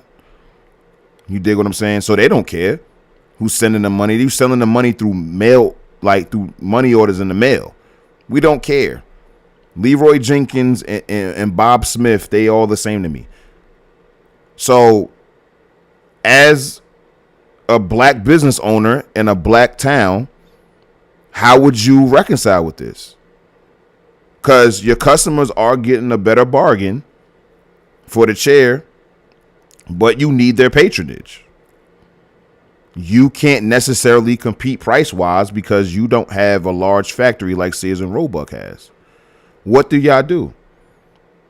There's enough of y'all in here. Like, what do you do at that point? If you are the mayor of the town, or if you're one of the town leaders, or if you're one of the entrepreneurs who have been serving goods and services to your neighbors and stuff like that for however many years, then Sears and Roebuck comes through with a rocking chair that's half the price.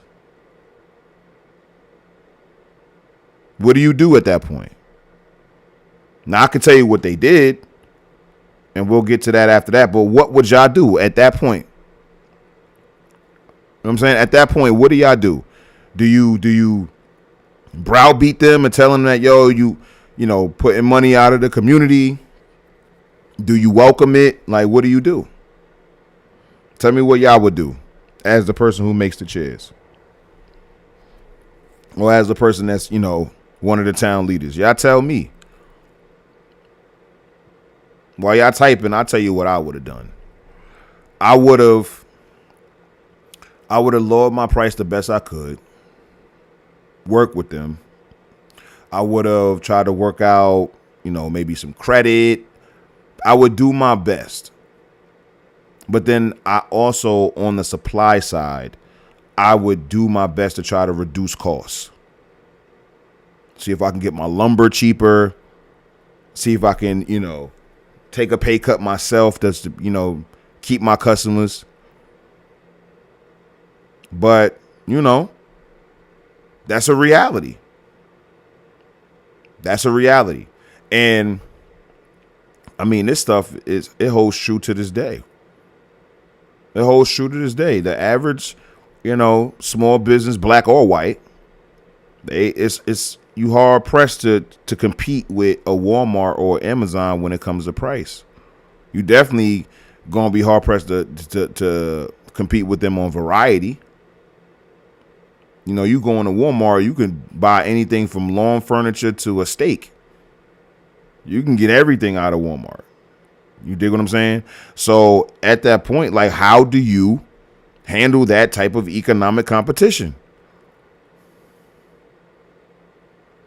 Memphis says try to renegotiate a lower price and maybe get a few on credit. Yeah, for sure. Got to work it out. But here's what actually happened. Everybody started shopping at Sears and Roebuck. Everybody started shopping at Sears and Roebuck. They had better prices. And at the end of the day, the consumer wants the best bang for their buck. And if I'm being objective, this wasn't the worst quality goods either. You got to remember, you could literally buy a home out of the Sears catalog. You could buy an actual home, like a full-blown home. All you got to do is build you got all of the materials, and you can build your own house. You feel what I'm saying? So when it comes down to this, you got to be able to fight fire with fire when it comes to this.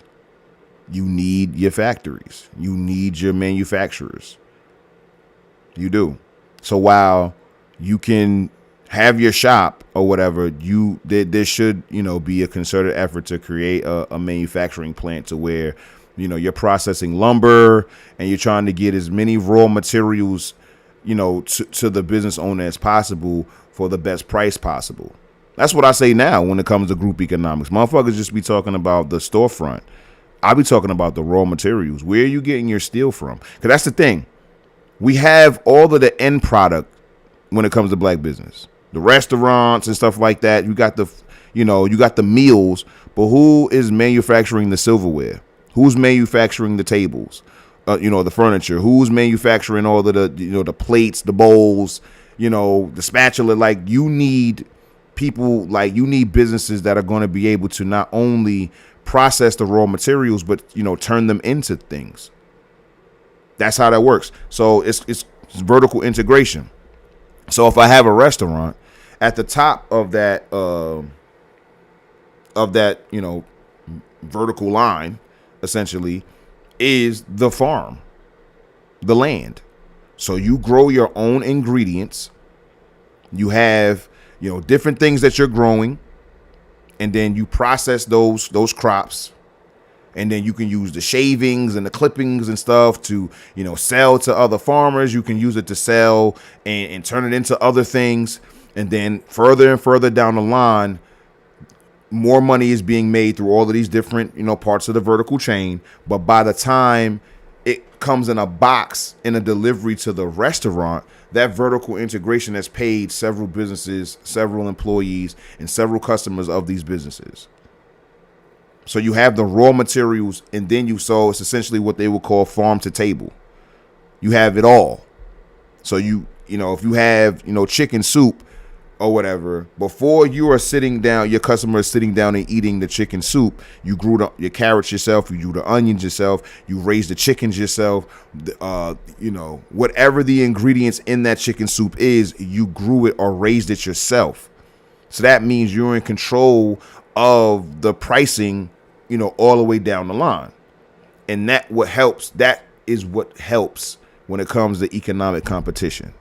But when you're only focusing on the last two rungs of the supply chain, people have already made their money. When you are buying these products from China and stuff like that, China has made their money already, which is fine because you're getting it for cents on the dollar. I get that. You know what I'm saying? I bought from Alibaba too. I bought from DH whatever that thing was called too, and resold them. I'm not disparaging that, but as far as long term, we need our own factories. We need to be able to manufacture our own raw materials, because then that allows us to be able to pay for things further down the line, because we controlling the supply chain. But when you're just the end part of the supply chain, you have to get whatever is coming to you at whatever price they charging you. So while the Chinese prices, Chinese prices are going to, be lower, like Watcher's saying, can't compete with foreign labor or cheap labor, though. That's a fact.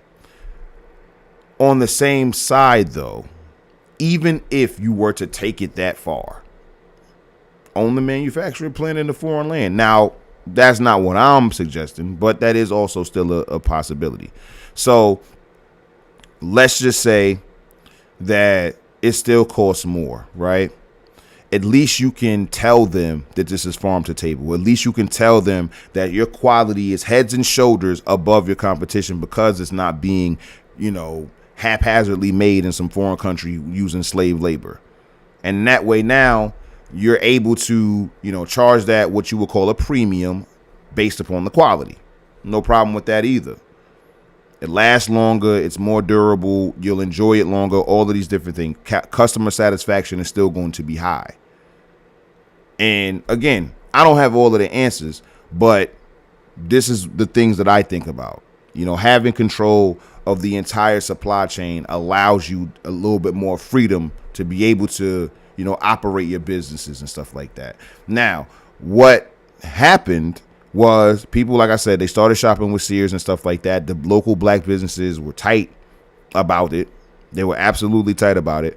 And they would hate to see the post office be filled up with boxes that they know is coming from Sears. They know that it's coming from, their competitors and whatnot. So that's the reason why I'm like, yo, man, these are the issues that we got to tackle. But this is also just the historical reality of what was going on. So going back to my conspiracy, we out of there. All right. as far as, like I said, the influence of communism and communists in Black American history. So this is Manning Johnson. Manning Johnson wrote this book. Like I said, he was a staunch communist for 10 years from 1939 to 1949. And he just breaks it down. So let's see. In the web, subverting Negro churches. Yeah, so let's go to the real Uncle Tom's. Nah, destroying the opposition. I think that's where we need to go. Oh, that's just the thing. And that's, they don't even tell me what page it's on. All right, so what we're going to do is this.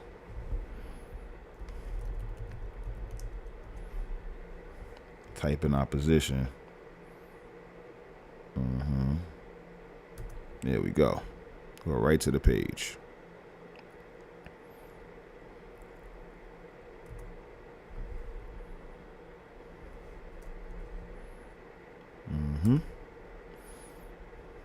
Gotta zoom in a little bit more.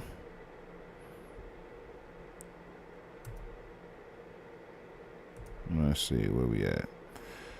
Okay, so this was how they destroyed the opposition. Let's get into it. Manning says, quote, no small amount of support of the communist cause came from important and influential Negro newspapers. The late Robert Minor, a top red, wrote, quote, in some of these papers repeatedly appear open admissions that the Communist Party is the only party that advocates or fights for equal rights for Negroes and the right of self-determination for the Negro people. Now, this is also true because I watched a video. I wish I would have saved it or whatever, bookmarked it. But there was this dude, contemporary black dude, probably around my age, a little younger, whatever. But he was apparently super gassed at this fact. So, of course, America is anti-communist and all this other shit. Fuck Soviet Russia, all of this other stuff that we was on. Cold War, blah, blah, blah. And Russia's response was to highlight America's racism. And this is, I'm telling you, this shit get deep. So let's go to Russian. You see how I can only read 2 sentences without veering off? Like, excuse me. Soviet anti-American propaganda, yeah. And so they had let's see.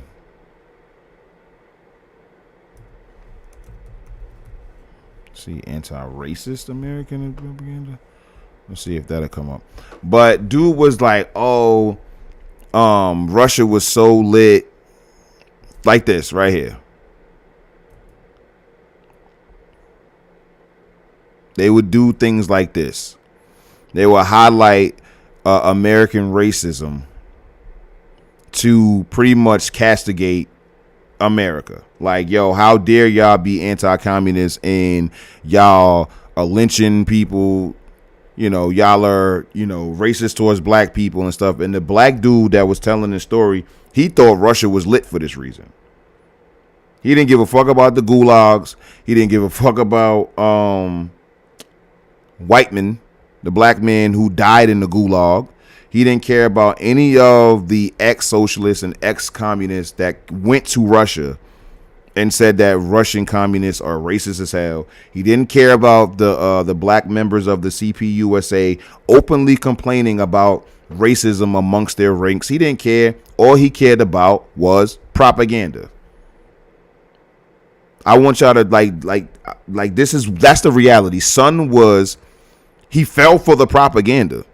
This is not to say that racism obviously was happening, lynchings and all of that was happening, but to think that Soviet Russia would have been better for the black man?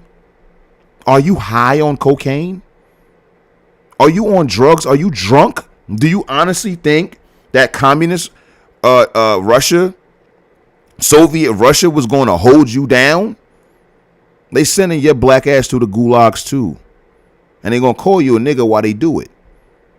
I don't understand this. This is what I be talking about. Grass is green on the other side, like these fallacies that they be having and walking around with. So because a Russian painted a fictional black person in an American flag, stabbing them in the chest because they was marching with the I Am a Man in the 20s and all of that. Now all of a sudden Soviet Russia is pro-black. This is insane. But this is what they were doing. They literally trying to show you that, yo, black man, we're not racist. Like, are you shitting me? And it worked because you got black Americans today being like, well, they drew some posters. They drew some posters. So clearly they're allies of ours. Insane. So because Russia drew this, we supposed to give them all of the praise and say that they were our allies. Insane. And here I am reading stories of black men dying in gulags. So this is a part of that. So back to what Manning was saying. He cited two of many examples of this reaction of the Negro press. So this is now the Negro press doing their part. Had to be on crack, Memphis. Had to be. Right? Let's see. He cited two of many examples of this reaction of the Negro press. Because of lack of space, I shall quote only three excerpts from one of his examples. Let's see. Let's zoom in a little bit more so y'all can read it as well. No menacing Reds from the Afro-American, Baltimore. The Reds are going our way. Like ourselves, they represent a feared and hated cause. They are the first white group since emancipation to advocate race, social equality, and intermarriage for those who wish it. In fact, there is more real Christianity among white communists than in the white YMCA, the white Christian Endeavor Societies, or the white so-called Christian churches. The Reds are no menace to Negroes. In fact, it is comforting to find groups of such people as communists in this color mad world. This is what the black press is saying, son. This is what the black newspaper is saying. Like this is what I'm talking about, son. Like, y'all, none of how black America behaves, thinks, or any of that stuff is on accident. None of it is by coincidence. You dig what I'm saying? These are concerted efforts from people who are influential. This is a newspaper. They are literally in control of the news-based narratives, which would more than likely encompass politics, economics, culture. That's what they're dictating. And they're saying that the Reds, the Soviets, the Russians, the communists, they're real Christianity. Yo, they're the real Christians. You talking about the communism that literally says in the Communist Manifesto that there is no worshiping of God under communism? You mean the same communism that Martin Luther King openly said that, yo, this is a godless doctrine. He said this, and he had communist friends. He had communist people in his circle. And he still acknowledged the fact that this was a godless faction of people. But you got the newspapers talking about how God-fearing, apparently, and more Christian the communists are than white Christians in America. And you know why? Because of how people have bastardized Christianity to be benevolent and nothing else. Don't judge. Don't say nothing bad about me. Don't hurt my feelings. You a Christian. You're supposed to love me regardless. No matter what I do, no matter what I say, no matter how I behave, as a Christian, you can't judge me. You can't speak out against me. You can't do nothing. You got to be a good old Christian and do what I say and let me live. So because these communists are hitting you, like, these people are known propagandists. They're like known for their propaganda. The KGB, are you shitting me? Yuri Bezmenov. Like, he tells you exactly how they propagandize their guests when they come visit Russia. They lay out the red carpet, keep them drunk the entire time, only show them select buildings and institutions and establishments that they have to, put on the facade that Soviet Russia is so lit for the black man. And you bring that propaganda home. We filled your head with real life primary source propaganda. You get to feel it, touch it, breathe it, drink it, have sex with it, all of that other stuff. And then you take your ass back to America and you tell everybody exactly what you saw here. And you push our agenda amongst a very, vulnerable group, I'll say. Very impressionable group when it comes to finding your own, salvation and liberation in this country. So you have all of this tumultuous shit going on being pushed out through the media and being like, oh, this lynching happened in Mississippi. This lynching happened in Georgia. This lynching happened in this place. And racial tensions are, rising in this place. They weren't, but they agitated it. They egged it on. They wanted more and more racial tension because that was the communist propaganda. Keep the race relations at an all-time low so that way we can come in and use that tumultuous nature between these two groups to our benefit. So you'll have black people who want to do away with racism, their white friends who want to do away with racism and whatnot, and now they're joining the Communist Party of America. It's all propaganda. Right? So what else does Manning say? This is a great book. Y'all should check it out. There were also Negro intellectuals, artists, professionals, politicians, etc., seeking a ladder to success. They are used according to the strategic needs of the Communist Party. In preparation for their treacherous role, the party passes along the word covertly or openly to give them preferred treatment. Forces, money, publicity, etc. are used in the buildup to change comparative Negro unknowns into national and international race leaders, meaning you have no motion among your own people. We don't want to hear that shit you kicking, Sharif. We don't care about communism. You've been trying to push communism because you went and learned a bit about Mao, or you went to learn about some type of communism going on in Russia, or whatever it is, and you're trying to bring it back, and we don't want to hear it. But communists are like, yo, we'll back you.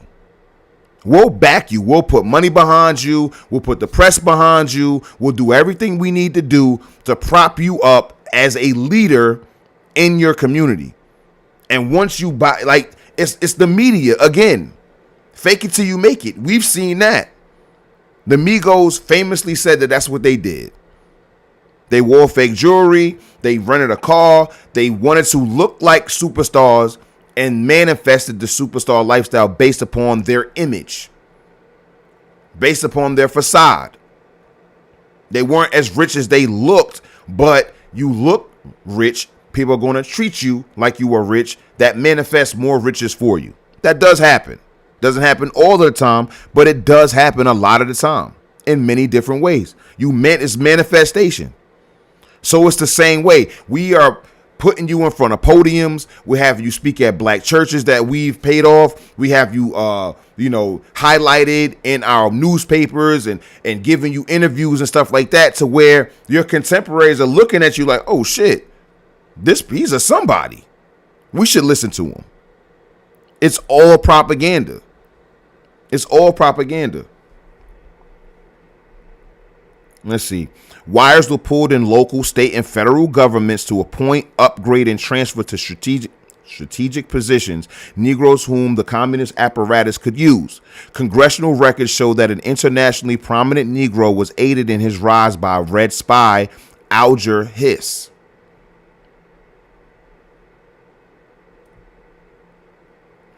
We have never heard we have never heard of this same Negro ever recommending any qualified member of his own race as a government appointee. The record does show that he recommended white appointees, later shown to be connected with the communist conspiracy. This is, it's all here in this book. And it's, again, primary source. He lived it. He lived it. He was a part of the Communist Party for 10 years. And it wasn't like he was some, fledgling member. He was a top member of the American Communist Party, or the Communist Party of the United States. Top ranking member, outstanding member, learned all of the tricks of the trade, did all of the communist things. It wasn't like he was just, a passerby. He was really in the trenches with this communism shit.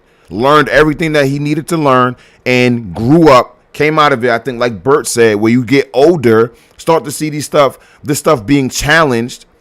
And now none of the propaganda is making any sense. It's not working on you. You dig what I'm saying? Take also the example of a well-known Negro federal judge who made 2 rulings in favor of the criminal communist conspiracy. He was known as a communist fronter before he was appointed. He is hailed in the red press and was boomed for the Supreme Court. In both instances, the long range investment. Excuse me, y'all. Sorry. The long range investment of the communists paid off. Similar examples can be cited again and again. As a result, belief has grown among Negro opportunists that if you want to get ahead, play ball with the Reds. That sounds familiar. That sounds familiar to me. And this is what I'll be talking about. This is why I love reading so much. Because, one paragraph, one sentence will grab me and have me thinking about all the ripple effects of time and history and how this absolutely applies to today. We watched it happen. We watched it happen with Black Lives Matter. We watched it happen with D. Ray McKesson and Netta and Sean King, or Fraud King, like we like to call him. We watched these people be propped up. We watched these people be propped up in the media. We watched the Patrice Collier and all these other people that was prominent. You dig what I'm saying? Pushing socialistic and communistic ideas. They completely abandoned the nuclear family in their mission statement. That was one of the first red flags. When Hotep's got a hold of that website, and we found the Black Lives Matter website, and we saw that they proactively excluded black men. They said black women, black children, and black families. That's what they said. They went out of their way to exclude the black man from the nuclear family, which at that point, you don't even have a nuclear family without them. Just like you wouldn't have a nuclear family without a mother. But they were more focused on pushing anti-family ideals. And you only get that from doctrines of socialism and communism. You don't own anything, not even your family. You're owed everything. The government's supposed to give you any and all things. They're supposed to be responsible for feeding you, housing you, clothing you, paying you. They're supposed to be responsible for all of that. And we're supposed to believe that these people are not going to be corrupt. And they're not going to use that corruption for their own greed and self-interest. Even though we've seen this play out 1,000,000 times at this point when it comes to communistic countries. We're talking well over 100 million people dead under communism. We have example after example of this stuff, but people still think that this is a positive alternative. So this is what they did. This is how they operated. And this book is not that long. I think it's only 100 and some pages like that, but he goes into just all of the different manipulation tactics. All of the different manipulation tactics. Oh, this is right here. This is what I was talking about right here. Except for a brief period during the latter 1930s, the Reds called those persons Uncle Toms who sought solution of the race problem through the medium of education, patience, understanding, and discussion, which would then lead to mutual agreement. Since any program leading to a peaceful solution of the race problem automatically excludes and dooms Red efforts among Negroes, it goes without saying that the Reds are going to oppose it. The chief targets are the responsible advocates of such a program. They must be, quote, be discredited and isolated from the masses, end quote. So in addition to the tags of enemy of the race, tool of white ruling class, traitor to the race, the Reds have added the opprobrium of opprobrium. I hope I'm pronouncing that right. Of Uncle Tom. They create black communists or communists created the slur Uncle Tom. Now, as a Hotep, and Hotep being used as a slur, I immediately identify with this. Glasgow says that blacks play any role in foreign relations throughout U.S. history. As far as like how our entire country deals with another country, not that I know of off the top of my head. Like where like the federal government, based upon the way black Americans behaved, we are now going to interface with this country differently. It's not impossible, but that's not something that I know of offhand. Well, we can look into that though. I'll look into that.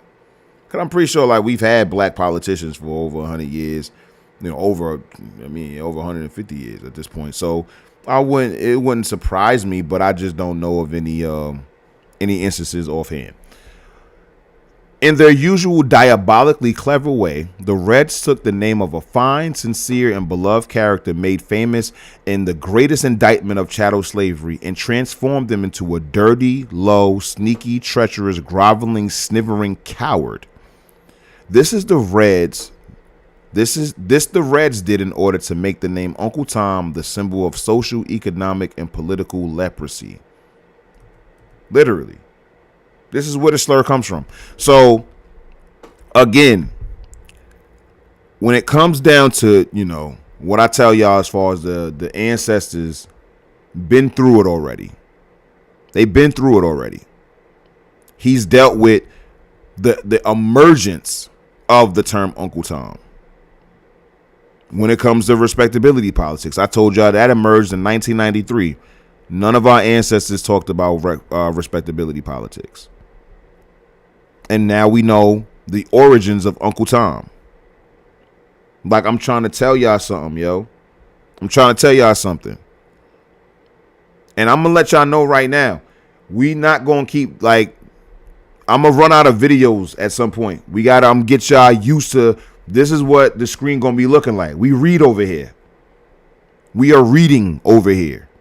As a matter of fact, I was going to announce this, but our first book for the Hotep History Book Club is going to be The Negro in Business by Booker T. Washington. The best you're going to get out of that is some pictures in the books. But I do not want to get this misconstrued. We're going to have videos and stuff like that, like we did with Pierre Neptune and Willie Techman Jenkins. We're going to get into, the fun stuff, but understand reading is fun as hell. Not only is it fundamental, it's fun as hell to do. Got a fundamental, son. So we're going to be reading. So the first book for the Hotep History Book Club is going to be The Negro in Business by Booker T. Washington. That's going to be our first book. Okay? I'm going to send out a link so everybody can get it. And I want everybody to download it to their phones. If you so choose, you can order it and have, an actual, paperback or hardcover copy of it. But we are going to be going over The Negro in Business by Booker T. Washington. That's where we're going to start. Okay? We're not going to be focusing too much on things that we don't like. And I'm not going to sit here and tell y'all we about to read a whole bunch of stories about lynchings and all of that shit, because we're not doing that. We are not doing that. We are going to be reading stories that y'all were never told about our ancestors, because that's what y'all need. That's what we all need, to be reaffirmed and told about what our ancestors did. Manning Johnson, he held us down. He wrote this book, forgot what year. I want to say in the 50s, but he wrote this book for us. Understand that. Understand that your ancestors, they're writing these books for a reason. They're writing these books so you can be educated about this stuff. I read the Black Socialist books. I read Black Bolsheviks by Harry Haywood. I read it. I disagree with him, but I understand. I understand. I read the articles on the of the Black Panther newspaper. I 100% understand them. I just vehemently disagree with them. Period.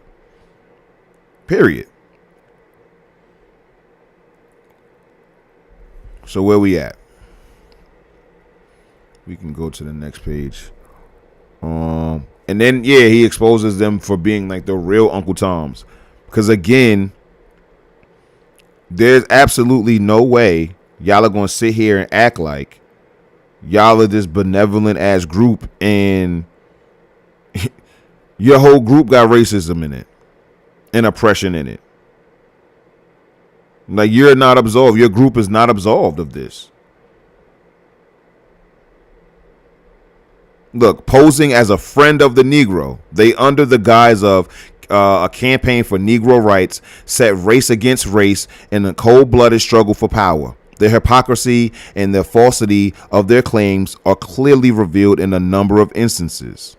For example, while the Reds and their fellow travelers were stoking the racial fires on the issue of restricted covenants, quote, in New York, some 46 comrades, including the chairman, signed leases containing restrictive covenant clauses. This was also true for two leading comrades in the trade union movement. Some comrades said, quote, that those involved needed a home and therefore it was all right for them to sign such clauses.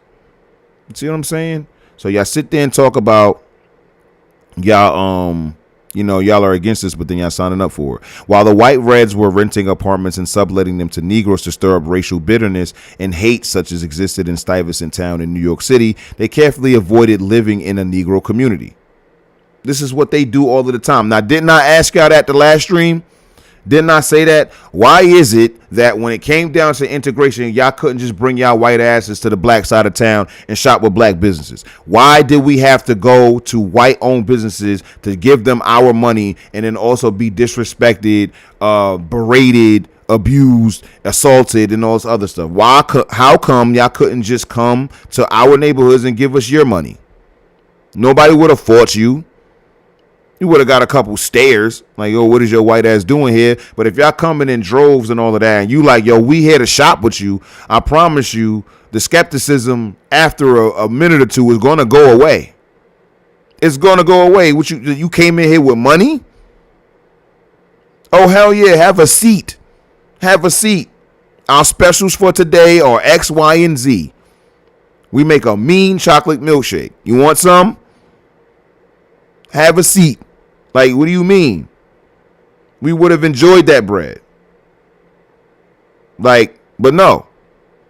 You push these black kids to the counters and the diners and the stores, having sit-ins and die-ins and all this other shit, instead of just bolstering your community, fostering, economic activity in your community via your quote-unquote allies. Again, posing as the friend of the Negro. They were playing you. They were playing you. That's it. They knew that you were mad about something, made you feel worse about it, and then hit you with the okie doke and still didn't want to live around you. What else he had to say? In the act of moving, into the Riverton housing project in Harlem, but decided against it because, to quote him, quote, a survey disclosed that only 5 to 7% of the inhabitants of the project were white families, and therefore that would have been a bad environment for my kids. But you was an ally. What happened? What happened, white communist homie? You just told me that, y'all not racist. Yeah, that's what it is. It's a top white red. One of the top ranking white communists was like, oh, wait, it's only 5 to 7% of me in here. I don't want to live there. You mean to tell me that this neighborhood is 93 to 95% black? Oh, hell no. The white communists have nothing but contempt for Negro communists, and justly so. And this is openly expressed. For instance, white comrades living in a Negro community and holding positions in the clubs were not on speaking terms with most of the Negro comrades. The utter hypocrisy is also revealed in the following. White comrades going into the mass organizations made up predominantly of Negro people constantly shout that we must fight for Negro rights, yet when they meet Negro comrades and other Negro acquaintances on the street, especially in the downtown area, they do not even speak to them. What happened? What's all of this racial solidarity under communism? Evidently, fear and distrust of the Negro male is rampant in Communist Party ranks, because when the newspapers reported a case of a rape, some of the white women in the party began to develop the idea that they should ask for police protection. But they hated the police. What happened? You even said that police were tools of the capitalist system. What happened? Why is the police good all of a sudden? I thought y'all were anti-police. ACAB, right? All cops are bad. But now all of a sudden you need the police because a white woman got raped. And now all of a sudden you want protection from black men. I'm pretty sure, I don't even know if that woman was even raped by a black man. But you automatically needed that police protection ASAP. From time to time, the communist leaders conduct a complete registration of all members. Any Negro comrade who does not register is told to do so, or else. The else means loss of job. As for instance, so now they're taking jobs away. In New Jersey, there was difficulty in re-registering a Negro woman comrade, whereupon this comrade was informed that either she re-register or else it would be your job. Excuse me. Thus implying that the party would use its influence to carry out the threat. So it's like the grass wasn't greener on the other side. However, I learned about Manning Johnson last year. So all of the years that all of this communist stuff was, going on, it was too late. They did not push this book like that. They didn't push the book like that. So just understand that you've been psyoped by communists. That's just what it is. Now, I appreciate y'all rocking out for the past 4 hours. I'm going to wrap this up. Let's see. Make sure that you guys are, subscribing to the channel. Subscribe to the Patreon. Patreon.com/Hotep History. Patreon.com/Hotep History. I'm going to end this. If you guys have any questions, comments, or concerns, let them be known now. Let them be known now. Come on through with your questions, and we're going to get up out of here. I didn't even realize it was 11 o'clock. I'm telling you, this streaming stuff, yo.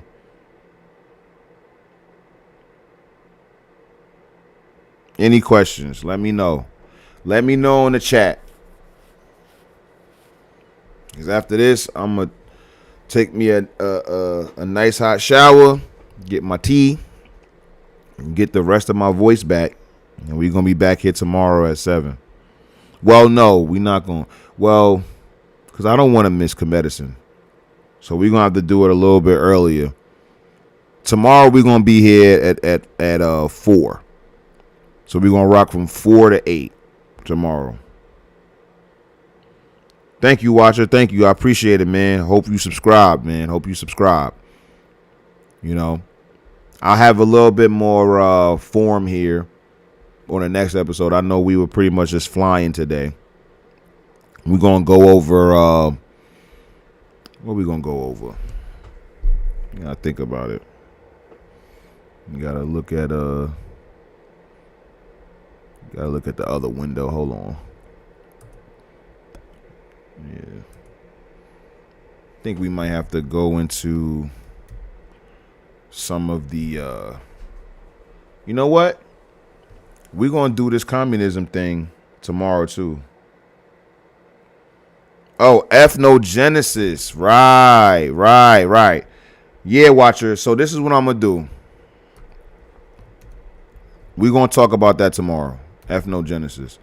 Because Give me in 1 or 2 sentences exactly what you're specifically looking for as it pertains to the ethnogenesis of Black Americans. Are you saying are you talking about this in refutation of the Bering Strait hypothesis, to where a bunch of East Asians in Siberia walking over to America, and you basically want to speak on how Black Americans were the original Americans on the continent? Is that what you're asking? Let me know.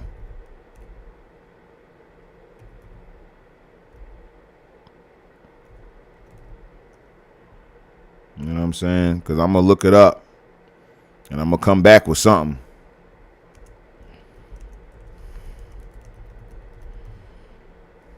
Let me know. And yeah, that's not just to watch it. What else? You know, any questions? Any questions? Let me know.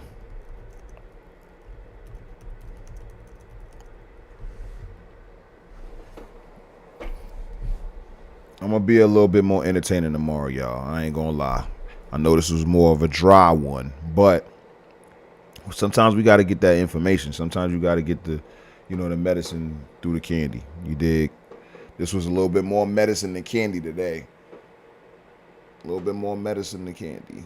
But it's all good. It was still good information. Y'all needed it. Well, that's why I said, tell me in a sentence, good brother. There we go.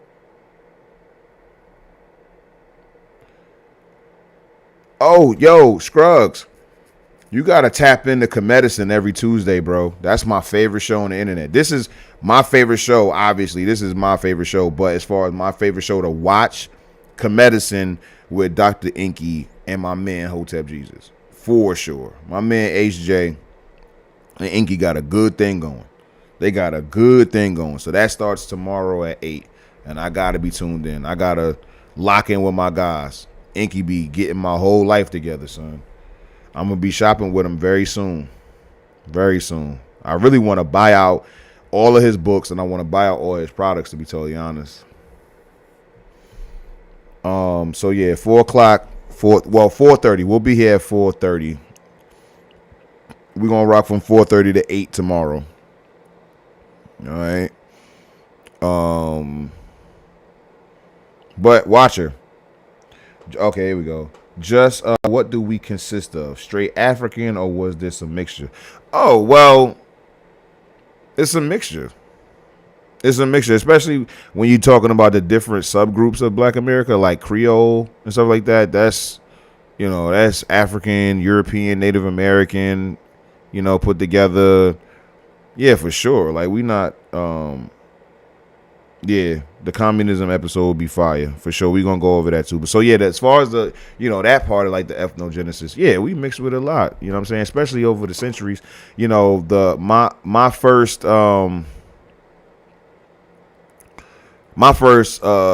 instance of Black American presence in North America comes from 2 different places. You have some people saying that these Siberian Asians were Asiatic. You know, they were more copper colored, darker skinned people, and that was 20,000 years ago. You have a man by the name of Leo Wiener, pause, who wrote 3 volumes of the discovery of America, Africa and the discovery of America. So he was talking about the West African roots. You dig what I'm saying? And then, of course, we will eventually get to Native American slave owners and you know, how they own slaves, how most Native Americans fought for the Confederacy in the Civil War. Most Native Americans wanted to keep their slaves. Oh, send me the link. I listen to a lot of content that HJ puts out. I tried to kick a while back, but the delay was crazy. Yeah, I get that. I'm streaming from 3 different platforms right now. I'm streaming from YouTube, Kick, and Twitch right now. So yeah, I got you. I only watch it on Kick, but I think they do have a YouTube link, so that might be better. So watch it. What I'll do is, you know, I'll do a little bit more research on that. Like I said before, I know for a fact that when it comes to the average Black American walking in America right now that don't have like any immigrant lineage, yeah, it's going to be African, European, and Native American that they're going to be mostly mixed with. Those three. As far as Europe goes, you're going to have British, but it's mostly Spanish, because that was like, of course, like one of the first colonizers here, the Spanish. But then Anglos and stuff like that came after. So yeah, and then the Native Americans that were here. So any more questions, guys? We'll rock to 11:15, and then I'm gonna let y'all go. Any more questions? Questions, comments, concerns, guys? Put it in the chat. Put it in the chat, and I promise we'll be able to laugh a little bit more tomorrow. I'll make sure. You dig? I don't want to get too serious on here.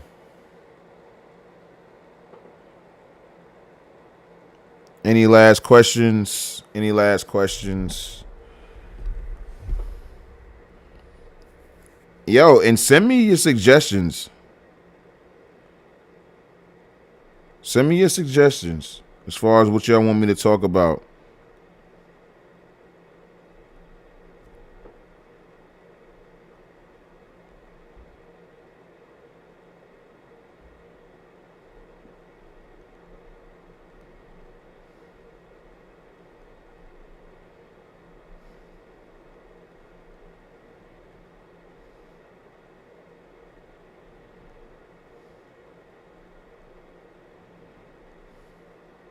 Nothing? Y'all chilling? It's all good. We have been rocking for over 4 hours, so I ain't mad at y'all, man. I ain't one of these young streamers here that's about to do this. But I ain't gonna lie, I do want to try one of these weekend days, one of the days over the weekend where my schedule will be more open. I want to see how long my stream can go. I'm gonna see if I can go from like 12 to 12 or something like that. If I can go to see how we do an all day stream. Just come on through, pop in, pop out, talk to me. Mm-hmm.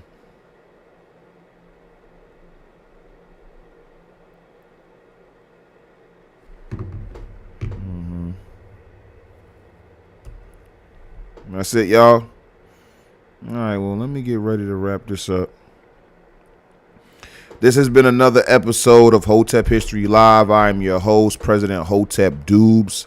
Thank you for checking out. Did we dive into episode 1 of Hotep History series? Nah.